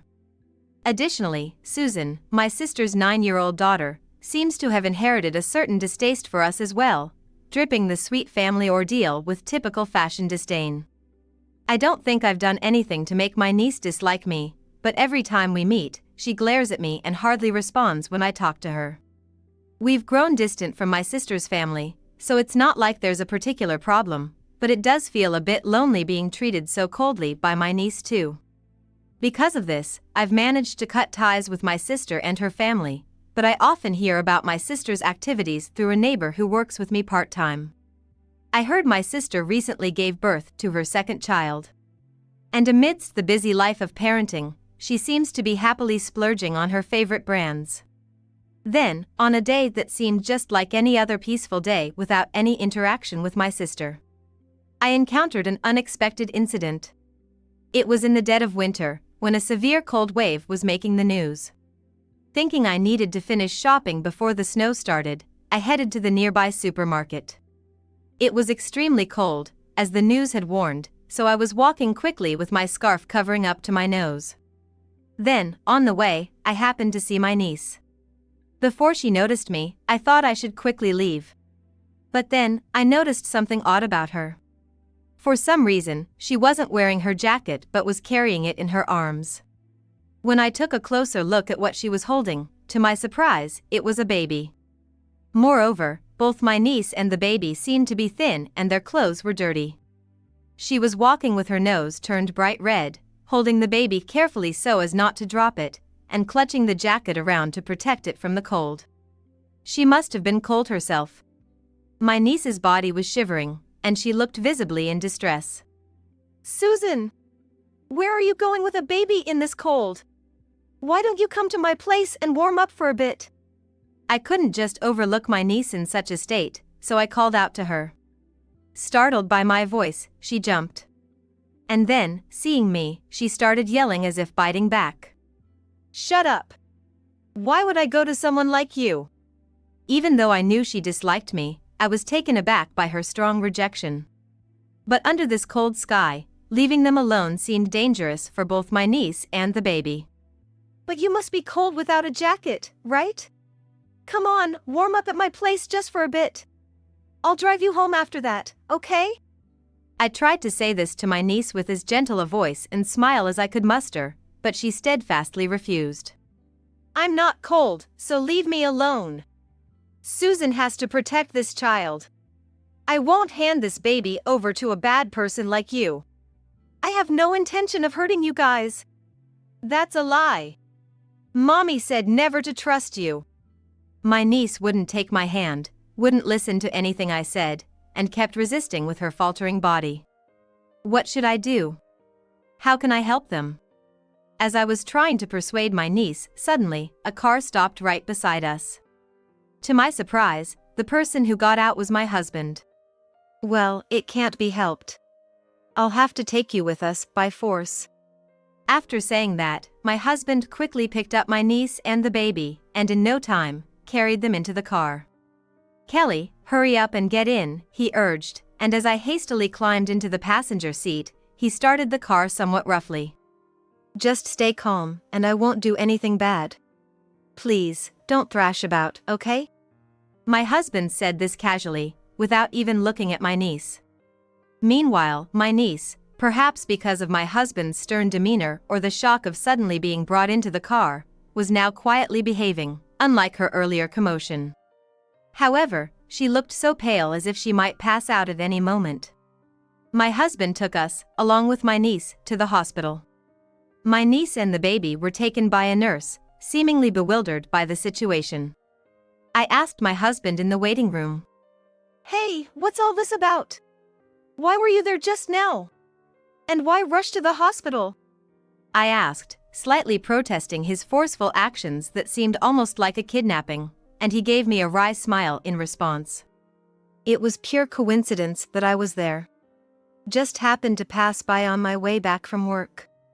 I was curious about what you and Susan were arguing about, but more than that, I noticed Susan and the baby's faces were very pale. I just thought I had to get them to a warm place right away." My husband initially thought that any warm place would do, like our home, but he was shocked by the unusual lightness when he picked up my niece and the baby. He had a hunch that their paleness wasn't just from the cold, but perhaps they were also in poor health. So, he decided to change the destination from our home to the hospital, where they could receive appropriate care. Though I was startled to be suddenly taken into the car, I realized that if my husband hadn't arrived when he did and it was just me, I wouldn't have been able to do anything. Thinking about it, I felt grateful for my husband's actions, even though they were a bit forceful. Eventually, my niece and the baby's examination was finished. My husband and I were informed by the doctor that they were both suffering from malnutrition and were now receiving 4 drips while resting in warm beds. Apart from malnutrition, there didn't seem to be any other abnormalities, so we were somewhat relieved. However, the fact that a 9-year-old was outside without parental supervision, carrying a baby, that was also malnourished, raising suspicions of abuse in the doctor's mind. When we explained that we didn't know the full situation, the doctor had already called the police. About 10 minutes after the 4 was finished and Susan woke up, we talked to her. Perhaps feeling settled in the hospital or reassured by being in a warm place, Susan was no longer in a state of complete refusal and was able to converse normally. According to Susan, her mom, my sister, was away on a trip with her friends. And my brother-in-law was absent on a business trip, as usual. During my sister's absence, she had left all the care of the baby to Susan, saying, "You take care of it." However, without any specific instructions, Susan had been taking care of the baby by imitating what she had seen her mom do. During that time, the baby's condition worsened, and it started crying in distress. Unable to calm the baby down, Susan decided to take the baby to the hospital. She used her only jacket to wrap the baby and set out for the hospital, despite the cold. It was during this journey that I found Susan. Had we not found them, Susan and the baby might have collapsed from the cold. Realizing this possibility made me shiver. It must have been tough. But why were you acting so hostile towards my wife? Curious, my husband asked, and Susan, looking away awkwardly, answered. Apparently, Susan had been raised to believe the lie that I was a bad person, indoctrinated by her mother from a young age. My sister told her, I was bullied by my sister when I was young. She is a bad person, so you mustn't get close to her, thus ensuring Susan stayed away from me. Of course, that was a lie from my sister, but for a child, a mother's words are everything. Without verifying the truth, Susan had always perceived me as the enemy who bullies her mom. However, seeing how my husband and I were genuinely trying to help them, Susan began to question what her mother had told her. Is what Mommy said true? Did you bully Mom? Susan asked with direct eyes, and I shook my head. Your mom and I got along when we were kids. If you can't believe it, you should ask Grandma and Grandpa. Tears streamed down her face. I'm sorry for being so defiant when you were just trying to help. I'm sorry for hating you all this time because I believed what Mom said. Understanding the reason behind Susan's long-standing dislike for us, I felt relieved but also harbored strong anger towards my sister. According to Susan, my sister wouldn't be returning until tomorrow, so for tonight, we decided to take Susan and the baby into our home. Susan started to engage in normal conversation with us, albeit still a bit awkwardly. Feeling her mood lighten, I asked Susan about her usual life while we ate dinner at our house.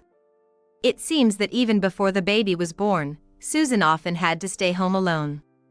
During those times, My sister neither prepared meals in advance nor gave her money for food, leaving Susan hungry. I felt a simmering anger at my sister's selfish actions. After making sure Susan and the baby had their fill and had gone to sleep, I called my parents to plan revenge against my sister. The next day, my husband and I, along with Susan and the baby, headed to my sister's house. My parents were already waiting there, and my mother rushed over to hug Susan and the baby the moment she saw them. Susan, you must have been through so much, you did well. Held by my mother, Susan quietly cried. Then, we decided to wait for my sister to return. While leaving Susan with my mother, I went around the neighborhood to inquire about my sister's conduct. When I mentioned how my sister had been neglecting Susan and the baby to go out, most neighbors were outraged and shared details about my sister's usual cold behavior towards Susan, including often yelling at her loudly. Having learned that my sister was expected to return home sometime after noon today, my parents and I waited for her. I had called my sister's cell phone to inform her that we had taken Susan in for the night and were waiting at her house, but as expected, my sister did not respond. So, without regard for my sister, my parents and I awaited her return in front of her house. Eventually, my sister returned with a few of her friends. Huh? Why are you here? And Mom and Dad too. What do you want? Upon seeing me, my sister immediately scowled, showing her displeasure. Undeterred, I glared back at her. Last night, we found Susan walking with the baby, so we took them in. I tried contacting you several times, but you never noticed. Besides me, the police and our parents should have also left numerous calls about this incident. Pointing this out to my sister, who seemed oblivious, made her frantically check her phone. Seeing her call history, the color drained from my sister's face. Seeing the missed calls from the police too, she must have realized the seriousness of the situation. I have something I need to do after this. So, I'll be. Wait a minute. Where do you think you're going? My dad grabbed my sister by the scruff of her neck as she tried to flee. Caught by our father, my sister momentarily struggled and thrashed, but soon gave up and hung her head in resignation. Our parents have always been very strict about manners and etiquette, and from a young age, they drilled into us the importance of upholding such values. I'm grateful to our parents for instilling in us the right manners and postures, but my sister never took kindly to these so-called callous way of things, always found a way to escape from my parents' form of upbringings, and, it seemed, disliked them for it. This wasn't lost on our parents, especially Dad, whose behavior appeared to have been markedly more severe towards her. Maybe that's why, even as an adult, my sister still harbored an unease or discomfort around our father. When my return was met with a row, and especially when my sister attempted to escape only to be detained by our father, her friends there buzzed with unease. In front of them, our parents did not hold back, they vehemently reproached her over her recent misdeeds, and in their time, the mistreatment of her children. How could you even think about leaving a 9-year-old and an infant alone to go on a vacation? Even if Susan is reliable, she's still a child. Tasking her with the absolute care of an infant is inexcusable. Call yourself a mother. And this isn't a one-off thing. You've been making Susan stay at home by herself frequently, and on top of not preparing any meals for her. Do you even have any sense of being a parent? Your husband might be out on work, but that makes it even more so your duty to care for the home and the kids, right? With my sister's past attitude being aired out, her re-ends looked bewildered. Wait, didn't you say you left your daughters with your family? But the highly aghast presence of our infuriated parents, along with my mournful, burdened expression and Susan, discreetly eyeballing from behind us, painted the bitter picture that what my parents were reprimanding was, in fact, the sardonic truth. Now, the whole entourage seemed to glance at my sister with eyes filled with scorns. As if she couldn't bear the pressure of the situation, my sister continued making excuses, shaking and pale. No, that's not it. I was told my husband would be at home yesterday. Lies. So, how do you plan to explain everything up to now? Well, during this time, the local constabulary approached us. We're from the police station. There were allegations of the kids, your daughters, potentially facing neglect last night. We'd like to discuss this a bit further if you don't mind. Hang on. Before we knew it, my sister, unable to amount to any form of fortification, was escorted away to the police station. At the facility, my sister was interrogated. As this was her first administrative disquisition of such kind, she was let off with a grave censure but was, ultimately, released. Stepping forward as her claimant was my brother-in-law. It seems he was contacted by my parents the night before, making hustles to hurry back from his business trip. As my family and I were caring for the children back at my sister's and my home, my irate brother-in-law and my chagrined, mishandled sister made their disgruntled entrance by the evening. Upon seeing her father, Susan rushed to him with great joy and hugged him. Daddy! Welcome back! Susan, I'm back. I'm sorry for making you feel lonely, he said, hugging her tightly as if making up for lost time. After putting Susan and the baby to bed, my husband and I, along with our parents and my sister and her husband, had a serious discussion. When my brother-in-law demanded my sister to explain everything, she looked down with a pale face and made an excuse. I was just trying to get a change of scenery because of parental burnout. Even so, you seem to be always shopping for high-end bags. It's become quite the talk around the neighborhood, hasn't it? What? There's no way my sister could be suffering from mental exhaustion due to parenting. Convinced she was lying, I brought up information I had heard from my coworkers. I didn't hold back, recounting not only this incident but also other times my sister had acted irresponsibly while her husband was away. Hearing this, my brother-in-law became furious. You were doing all this while I was gone. To prove my point, a quick search around the house revealed a hoard of high-end items hidden in my sister's exclusive closet. So, what Kelly is saying is true, huh? Confronted with the proof, my sister reluctantly nodded in admission. She confessed to lying to her husband about their children wanting to take expensive classes and receiving a lot of money for it. Moreover, she admitted to often neglecting the children's care, not just when she was out but also when she was home. I'm disappointed in you. You always said you were handling the housework and the kids properly. Let's get a divorce, her husband declared, having lost all patience with her. With no excuses left for her misconduct, my sister quietly accepted the divorce. Despite everything, she couldn't let go of her pride in their luxurious home, begging, "Just let me have the house."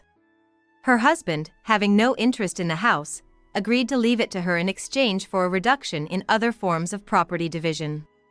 However, the story of her misdeeds spread among the neighbors and friends, tarnishing her reputation as the woman who mistreated her children and was abandoned by her husband.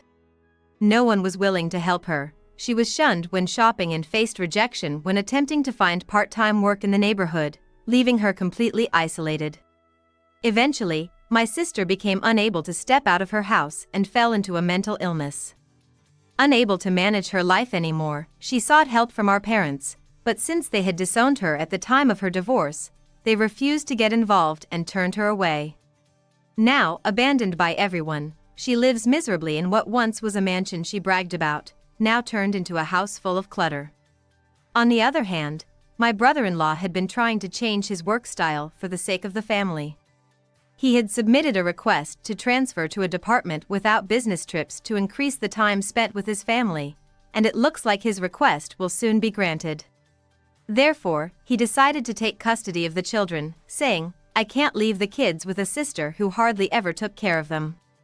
Of course, our parents wholeheartedly agreed with this decision. Susan was delighted to be living with her dad, saying, "I get to live with Daddy."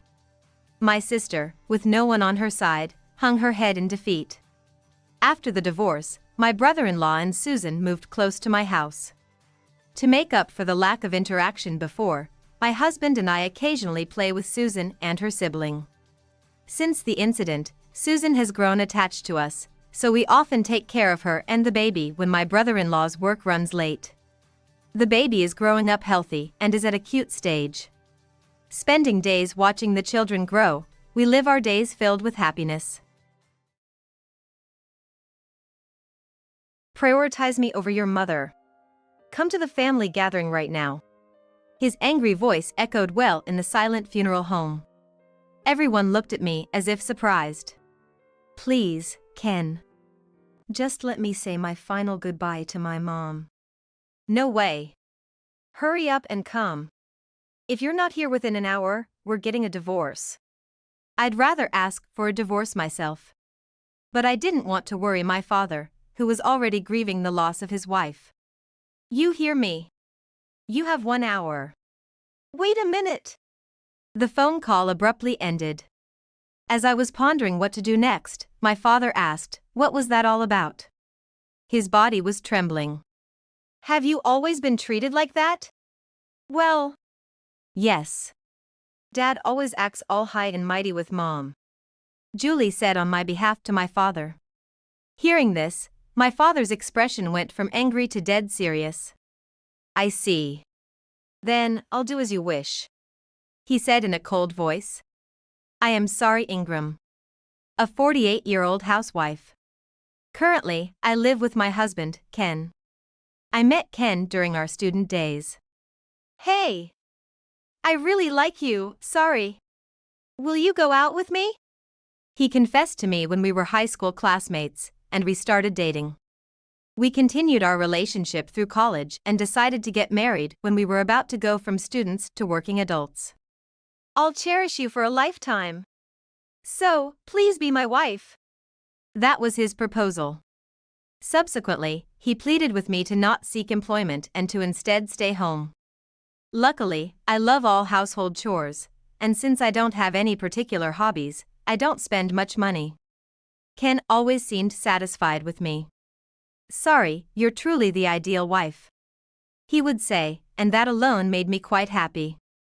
Soon after, I found myself pregnant with my daughter, Julie. Naturally, Ken, my parents, and my in-laws were thrilled. Mom, I'll help too. Julie grew up to be a kind girl, always following me around, offering her help. Her kindness wasn't just limited to me, she would extend it to others outside our home. If she saw someone in trouble, she'd proactively offer her assistance. She had a strong sense of justice too, directly confronting bullies and coming home covered in mud. You really were a tomboy. I kind of remember. Sorry for the trouble back then. My proud daughter grew up and left home when she got married. Now, it's just Ken and me living together. Today, like any other day, I was cleaning when the doorbell rang. Again? Checking the monitor, as expected, it was my mother-in-law. With a sigh, I opened the front door. How long does it take you to open the door? You're really clumsy, she complained as she entered the house. Then, marching into the living room, she turned on the TV and demanded tea. I sighed again at her behavior. I've always been troubled by my mother-in-law's unannounced visits. As usual, your cleaning and laundry skills are lacking. You're really not cut out to be a good wife. She's always been critical of my housework, a long-standing issue. My mother-in-law dotes on Ken and sees me as an adversary, subjecting me to classic mother-in-law harassment. A wife that can only bear daughters, I guess it can't be helped. She disapproves of me only having given birth to Julie. Though we don't have much to pass down except for our family home and graves, having no male heir is truly shameful. She criticizes me for not having a son. I suffer from secondary infertility. No matter how hard we tried, we couldn't have another child. My mother-in-law would nag about it incessantly. I always kept silent whenever she made those sarcastic comments. I used to argue back, but after being yelled at, quiet. A daughter-in-law should just listen to her mother-in-law, and having things thrown at me, I learned to just tune it out. Honestly, I don't even want to let her into the house. But if I don't, she'll keep ringing the doorbell and start yelling loudly. Eventually, feeling sorry for the neighbors, I end up letting her in.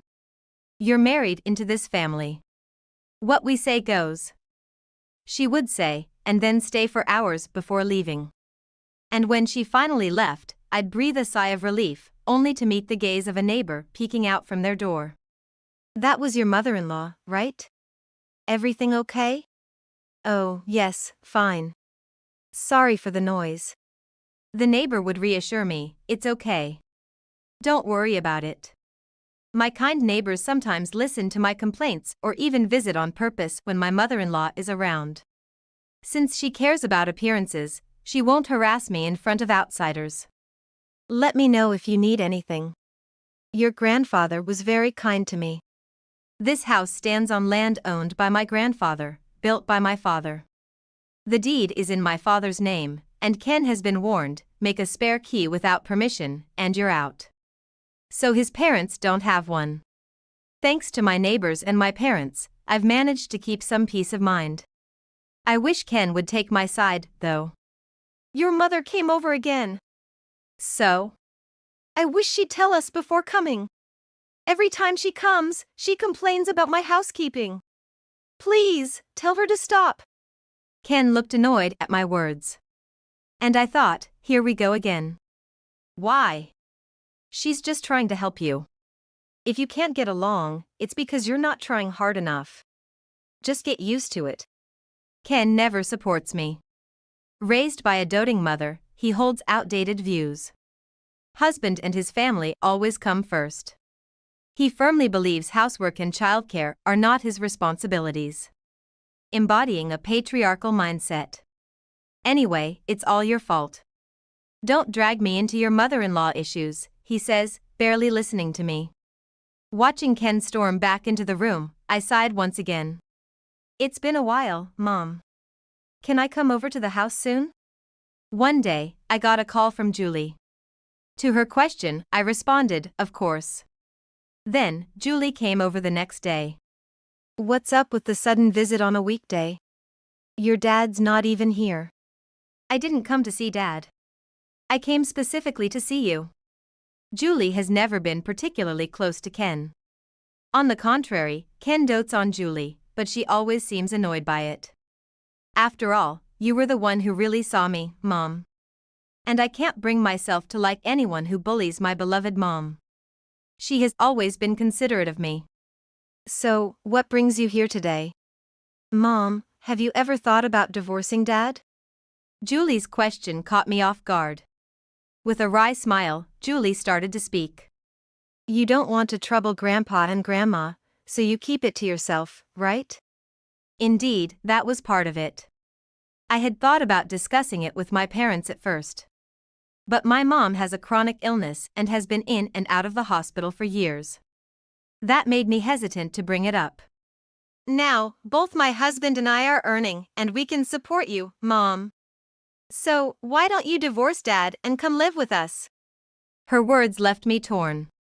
Indeed, there's the mother-in-law who seems to enjoy making my life difficult, the father-in-law who does nothing about it. And Ken, who never stands up for me and from whom my love has finally run dry. I wanted to be free from them. Are you sure? I don't want to be a burden to you guys. Absolutely. So, let's live together. Julie said, smiling. Her words made me feel rescued. However, I can't just divorce right away. I need to prepare and then find the right time to do so. But, those plans were suddenly thrown into chaos. What? Mom's been hospitalized? My mom had to be hospitalized again. And this time, it seemed pretty serious.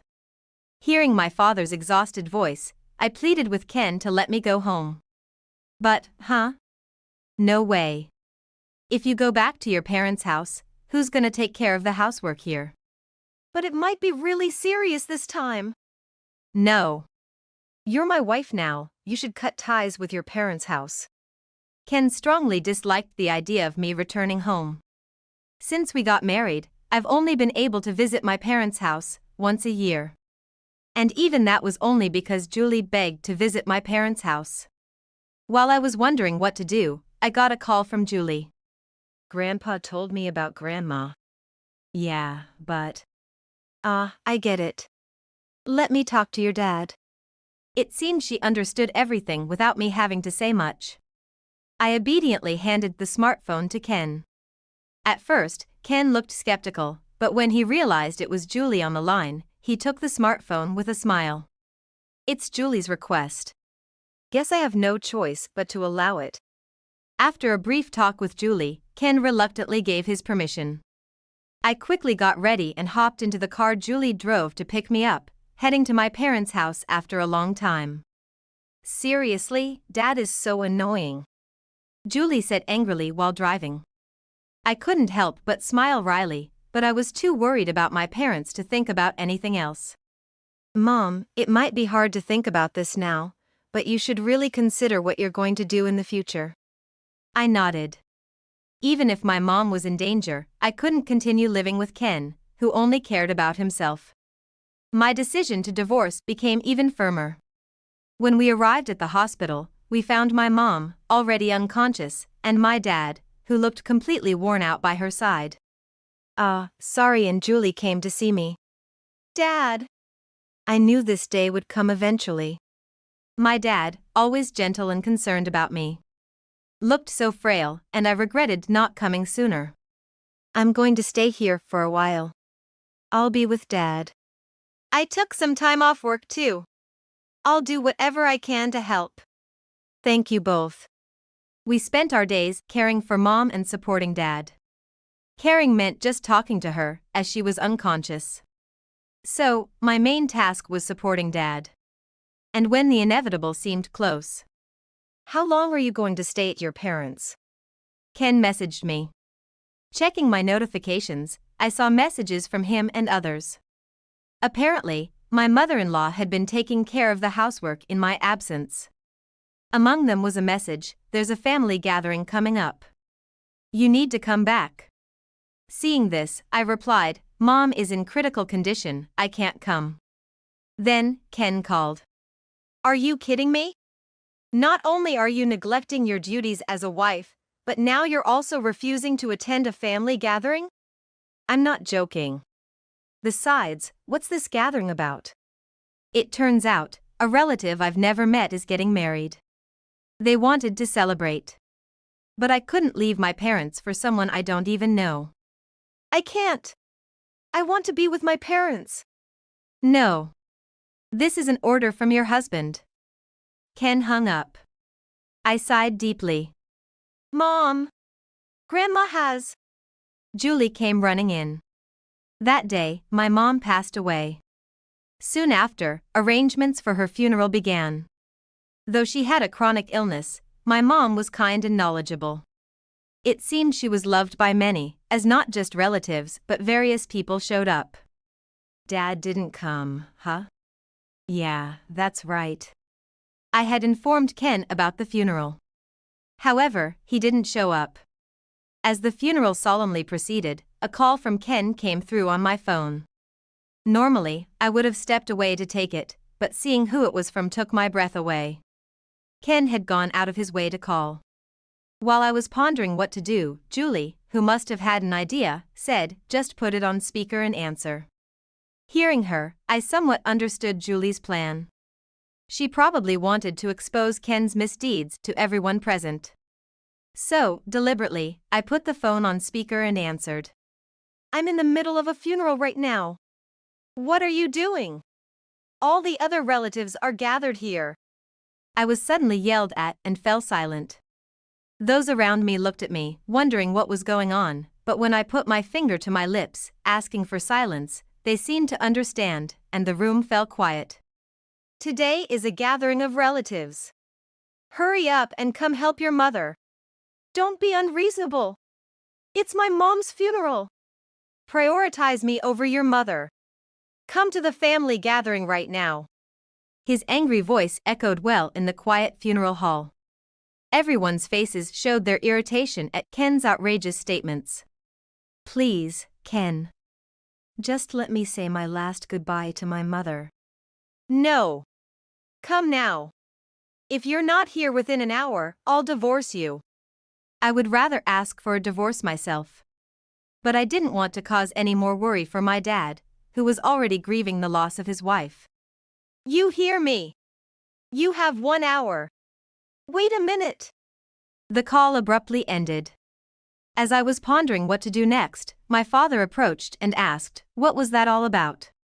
His body was trembling. Is this how you've been treated all along? Well, yes, Dad always acts superior to Mom. Julie spoke up for me. Hearing this, Dad's expression turned from anger to a stern look. I see. Then, let's do as you wish, he said in a cold voice. An hour later, my relatives and I, still in our mourning clothes, visited Ken's family home. When I rang the doorbell, "You're late, huh?" my mother-in-law, with an angry look, appeared. But upon seeing everyone behind me, she stiffened in shock. Ignoring her, we entered the house. As we moved towards the noise, we saw men laughing coarsely, possibly over drinks. The women, on the other hand, were surprised by our appearance and silently made way for us. Sorry for the wait. Late, huh? Ken froze when he heard my voice, his expression mirroring his mother's. The relatives, who had been enjoying themselves, were shocked by the sight of a group in mourning clothes. What's with those outfits? And why are Dad and the others here? You insisted I come right away, even though it was my mother's funeral. So, here we are. Since it seems I should prioritize my son-in-law over my wife's funeral, we all came. We told Ken, smiling. But none of us had smiling eyes. Realizing this, Ken started to look away, mumbling excuses. Now, would you mind telling me why you called my daughter away? What right did you have to rob her of the precious moments to say goodbye to her beloved mother? Dad was smiling, but the pressure was palpable. To that, Ken stammered, "Well, sorry is my wife, so..." So being a wife means you can do whatever you want?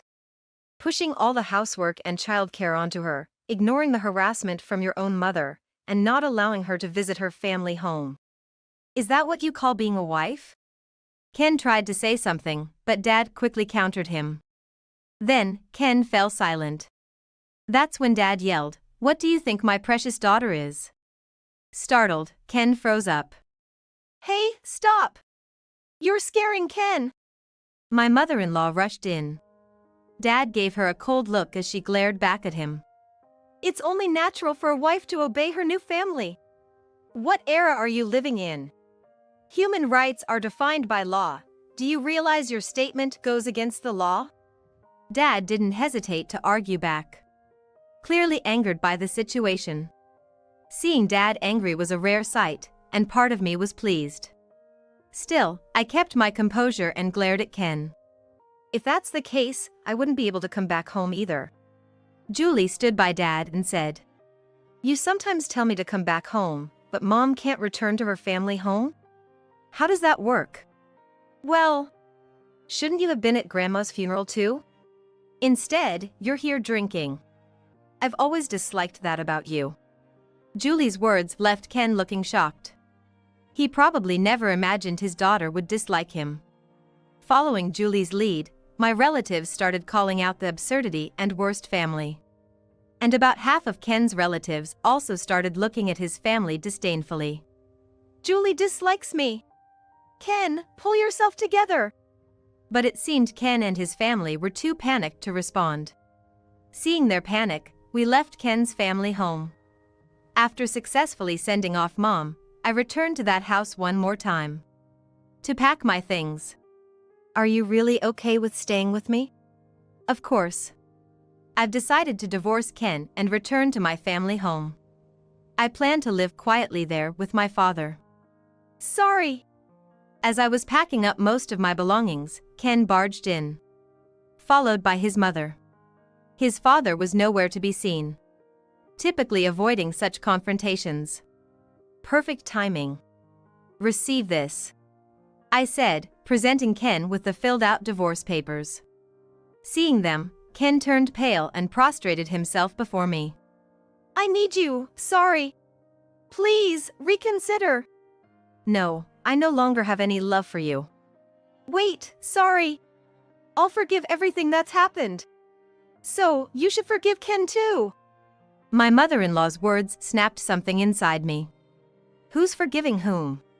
What? I don't have anything to be forgiven for, I yelled, causing my mother-in-law to flinch. Ignoring her, I vented all the frustrations I had been holding back.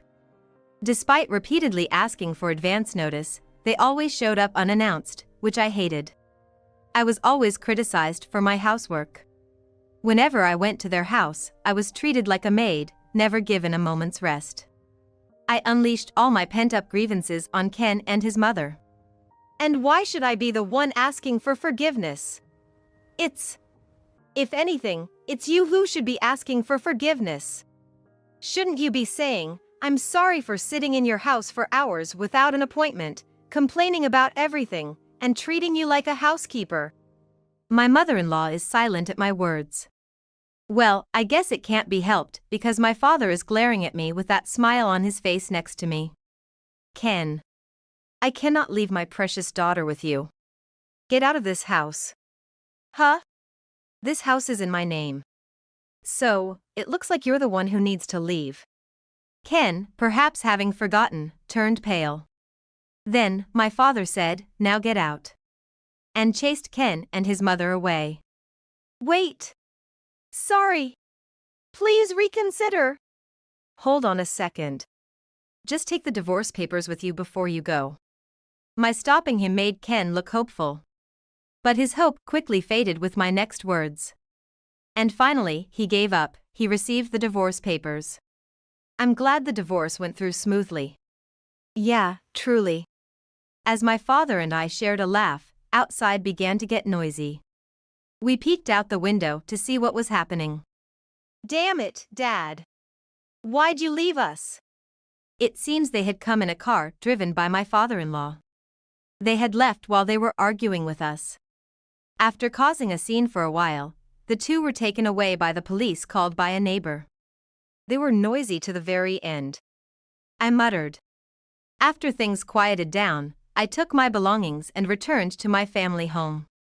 Oh, it's from my father-in-law. Checking my phone upon arriving home, there was a message from my father-in-law.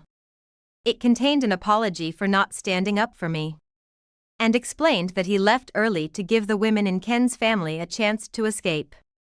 Apparently, the women had stayed back at the house under the guise of cleaning. It seems our arrival woke them up. So, they all escaped while my father-in-law was buying time. It turns out that my father-in-law being ignored in his own home was part of my mother-in-law's scheming. Everyone was ignoring him. It seems he got his revenge this time. I might have misunderstood him. No, the fact he didn't protect Sari remains. So, no need for sympathy. Let's be glad we've cut ties with that house. I nodded in agreement with my father's words. It appears Ken and his mother are in quite a predicament now. With the women safely escaped, their spouses now resent them. Moreover, my father-in-law also divorced my mother-in-law. The two of them, now scorned by the entire family, were kicked out of the house and moved into a cheap apartment. Things are going to be tough for them now. Did you do something, Dad? I significantly reduced Ken's savings through the property division and compensation for emotional abuse. Additionally, I spoke to Ken's colleagues at his company. He used to invite people from work over to our house. Ken, in a bad way, was old-fashioned. Sometimes, he would forcefully bring his subordinates home. One of them gave me their contact details, saying to reach out if I needed anything, and I requested their cooperation this time. As a result, Ken was on pins and needles. But that's not all. What? Tell me more. Turns out, Ken was also emotionally abusing his subordinates at work. Learning of my divorce, they came forward with evidence they had been collecting and sued Ken. Wow, that's really low. Yes. And on top of being fired, he also had to pay compensation to his subordinates. So, Ken had no choice but to move into a cheap apartment. Now, he's juggling part-time jobs, barely making ends meet each day. His mother could work, but she's been a housewife all her life and seems to be living off my father's earnings. It seems he's been pretty stressed out lately. According to one of my subordinates who spotted him downtown, he looked worn out and irritable, kicking a trash can, and got a stern warning from a passing cop. Guess he's hit rock bottom. Really, it was a good thing we parted ways before this kid was born. The reason Julie is staying at her parents' house is to announce her pregnancy. Seeing Julie lovingly stroke her belly, I too feel relieved that I got divorced sooner. Incidentally, Julie's husband is also here, currently keeping my dad company. So, is it okay if I give birth back home here? Yes, of course. I'm looking forward to the arrival of my grandchild. My dad is also excited about the prospect of a great-grandchild, breaking out the liquor and drinking with Julie's husband, but it looks like it's about time to cut them off before they pass out. Ken and the others, with their selfish actions, won't even get to hold the grandchild, let alone see their face. I figured that's the best punishment for Ken, who adored Julie so much. By the way, I did inform my father-in-law about Julie's pregnancy, just in case. However, I don't deserve to meet them. Don't worry about me, just focus on taking care of Julie. He said, so I doubt they'll meet. By the way, have you thought about remarrying?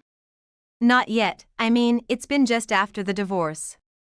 I replied to Julie, as the image of a man crossed my mind. His name is Mike. He's the subordinate who gave me his contact, and I've been receiving messages from him more frequently since my divorce. That look on your face, is there someone special? Julie said with a mischievous grin. I ended up spilling everything to her. Mike. I think I know him. Oh. Sometimes, when I'd wake up at night, he'd apologize with sorry for waking you, seeming genuinely remorseful. Julie said, looking nostalgic. It seems he was always considerate towards Julie as a child. And that he was always watching me. I often thought it would have been nice if he were my dad. Is that so? I think it's time for you to grab your own happiness. I nodded thoughtfully at her words. Right after, I received an invitation to dinner from Mike, which made both Julie and I laugh. My own happiness. I might be able to grasp it this time. Thinking so, I naturally found myself smiling. Looks like we arrived a bit early. A year later. I had arrived earlier than the meeting time and was wondering how to kill time. Sorry. Huh? I turned around at the sound of the voice, and there was a disheveled Ken. He staggered towards me, saying, "A lot has happened since then. I've realized how important you are to me." Is that so? I replied coldly, keeping a distance from Ken. I heard. Julie had the baby. Hearing this, I internally clicked my tongue, wondering how the news had leaked. Right now, Julie is busy raising her grandchild. The last thing I want is for this man to interfere. So what? That's none of your business. It's not like that. If we could start over. That's out of the question. At that moment, there was someone embracing my shoulder. Turning my gaze, I saw Mike glaring at Ken. You are... Mike? My subordinate? Not anymore. I'm your former subordinate, and I'm seriously dating Sorry. At those words, Ken's face fell into despair. A year ago, after accepting his dinner invitation, we met alone. He confessed that he had been in love with me at first sight and had harbored unrequited feelings for a long time, leading us to start dating. No way! This time, I'll make Sorry happy, and I'll cherish Julie's child as my own grandchild. There's no place for you here anymore. With that, Ken staggered away. I doubt he'll ever appear before me again. So, Sorry. Yes? Would you marry me? Mike said a bit sheepishly. I nodded, a bit embarrassed myself. And so, we got engaged. Wow! Congratulations! I'm really happy for you. It's always been mine and my wife's wish for Sorry to find happiness. My father and Julie blessed our union when I promptly reported back home. I thanked them, feeling a bit shy. Are you going to have a wedding? No, we're both not young anymore. Besides, Julie can't join with the baby, and it would be hard for you, right, Dad? My words made them look disappointed. But I smiled softly. Instead, we're thinking of going on a trip. We'll leave the house empty for a while. Leave Grandpa to me. Then, I guess I'll take care of the great-grandchild. They offered reassuringly, and I nodded with a smile. I looked firmly at Julie and my father. Because you two supported me, I'm very happy now. Thank you so much. They looked at each other. And my father spoke first. I should be the one thanking you. Because of sorry, my wife and I could be happy. Me too. Mom raised me with so much love, and that's why I'm here today. They both said, and I expressed my gratitude once again. Soon after, I remarried Mike. I can't believe Sorry is becoming my wife, it's like a dream. Mike said, his expression reminiscent of Ken when he confessed his love to me. But he was different. Ken always looked straight ahead with that expression, never directing it at me. In contrast, Mike always made sure to look me in the eyes when he spoke. Even such a small thing made me smile with happiness. A few years later, my father also passed away recently, joining my mother. Now, Mike and I live a peaceful life together. Unlike with Ken, we discuss everything and respect each other every day. I've come to cherish these days deeply. Are Julie and her family coming over today? Yes, her child is already 6, can you believe it? Time flies. Every time that kid calls me grandpa, I want to buy them everything. Mike's words made me laugh out loud. I completely understand how he feels. I feel the same way. If you buy too much, Julie will scold you. That goes for you too, Sorry. As we laughed together, we heard lively voices from the entrance. With smiles, we went to greet them. Mom, Dad, we're home, Julie said, beaming with joy. Right after, our 6-year-old grandchild jumped at Mike, almost knocking him over. You're such a tomboy. She's your daughter, no helping it. Julie made a disgruntled noise at my words. But when I burst into laughter, everyone else joined in. I want to keep these smiles forever. I deeply wished for it.